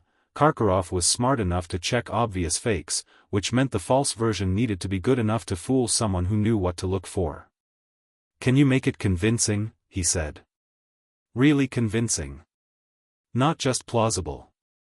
Harry, she said, with the specific patient dryness she used when he asked her whether she could do something obvious. Runic falsification is a Durmstrang 7th year examination topic. I completed it in 5th year. Right, he said. Yes, she said. Then do it, he said. I'll make sure Dumbledore knows there's a false version in circulation, so if it surfaces through Karkaroff's contacts, he can trace the distribution backward, she finished. To Karkaroff. Evidence. Evidence, Harry agreed. She pulled a blank sheet of parchment toward her and picked up her quill and began, and Harry sat across from her and watched her work, the way he sometimes did, not monitoring, just present, the way she was present during his training, a parallel attention that was comfortable in the specific way of presence that doesn't demand anything. After a while Hermione arrived, read the room in one pass, sat at her end of the table, and began her own work without comment. The lamps burned. The lake outside was dark. The brand was warm and constant and the middle ring was there underneath it, deepening, and somewhere in the castle Karkaroff was planning his next move and Harry Potter was one step ahead of it, which was exactly where he intended to remain. 3 days before the third task, Katya's grandmother died. The letter came at breakfast, by a large grey owl that Harry didn't recognize, carrying Durmstrang's formal correspondence seal. Katya took it from the owl with the automatic steadiness she brought to received correspondence, opened it, read it, and the change in her was, not visible. That was the thing. It wasn't visible, because she had very good control, and the breakfast hall was full of people, and she would not perform grief in public. But the brand told Harry everything that her expression didn't. He didn't say anything. He didn't reach across the table, didn't ask, didn't make it something that had to be managed in a public space. He waited until they were out of the hall, in the corridor that led to the morning training ground, and he stopped walking and so did she. She was holding the letter at her side. When? He said quietly. 2 nights ago, she said. Her voice was exact. She did not suffer. She stopped. A small, controlled stop. She was herself until the end. The council member was with her. The key is safe, Harry said. Not as a distraction, as something he knew mattered to her, that her grandmother had made sure of, that she would want confirmed. Yes, Katya said. It is in the council vault. He can't reach it. Good, Harry said. She made sure of it. Something moved through Katya's expression at that, not breaking, but moving, the way stone moves under sustained pressure. She was 83, Katya said. She was not well. I knew, she stopped. I knew this year. I know, Harry said. Another stop, longer this time. Yes, Harry said simply. Agreeing with the unfinished sentence the way you can when you know what it would have said. She looked at him. Her eyes were very clear and very direct, and there was grief in them, real and specific and entirely unsoftened, because she was not someone who softened things about herself either. He opened his arms, and she stepped forward and let him, and he held her in the cold morning corridor with the brand warm between them and her face against his shoulder and the letter still in her hand, and he said nothing because nothing was what she needed and what he had to offer, and sometimes those are the same thing. After a while she stepped back. Her expression was composed again, but it was a different composition from before, not managed, just settled. The difference between a door being held shut and a door that closes because it has found its frame. "Training," she said. "Training," he agreed. They went out to the lawn, and the morning was cold and pale, and they worked hard and in silence, and the brand between them carried everything that wasn't being said with the quiet efficiency of something built exactly for the purpose. Viktor found Harry that afternoon near the lake. He sat down beside Harry on the bank without preamble, and they both looked at the water for a while.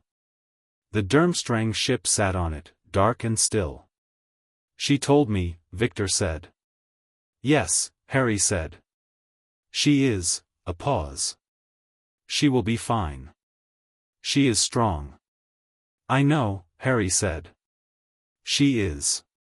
Viktor was quiet for a moment. Then he said something that surprised Harry with its directness, though after 3 months it probably shouldn't have. "What are you going to do?" he said. After the tournament. After Hogwarts." "I don't know," Harry said honestly. "Katya," Viktor stopped. "Started again. She has 1 year left at Durmstrang. After that she has choices. She has been making different choices in her head, I think, than she was before this year." He looked at the water. "She will not say so. But she is." He glanced at Harry. "I am telling you because she will not." "Viktor," Harry said. "I don't know what's coming at the end of this tournament. I mean that seriously. I think something very bad is going to happen and I'm going to have to get through it. After that," he paused. "After that I want to make choices too. I've been told what I am for my whole life. After the tournament, I want to start deciding."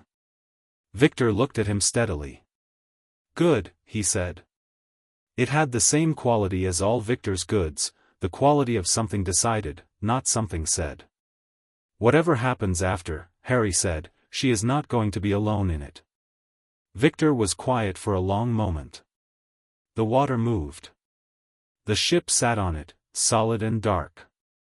"No," he said finally. "She is not." He stood. "You should eat something. You look like you have not eaten." "I ate this morning," Harry said. "Not enough," Viktor said, which was a remarkable amount of brotherly energy to direct at someone who wasn't his brother, and which made Harry appreciate it considerably more for that reason. The night before the third task, Harry sat on his bed in the dormitory and looked at his wrist for a long time. The outer ring was gold amber and settled and permanent, as much a part of him now as the scar on his forehead, which he thought about occasionally and now thought about in relation to the brand, 2 marks on his body that had been put there by forces outside his control, that told a story about him that had been written before he had the words to disagree. The difference was that this one he'd chosen. Not the brand itself, not the activation, but everything since. Every morning on the frozen lawn. Every evening in the library. Every honest conversation in corridors and on lake banks and in formal halls and underwater. He had chosen every one of those things, freely, knowing the alternative was to step back and let the magic define him rather than the other way around. The middle ring was nearly complete. He could feel it, deep and warm and layered, like something settling into its final form. One more significant shared experience, the brand's own logic said.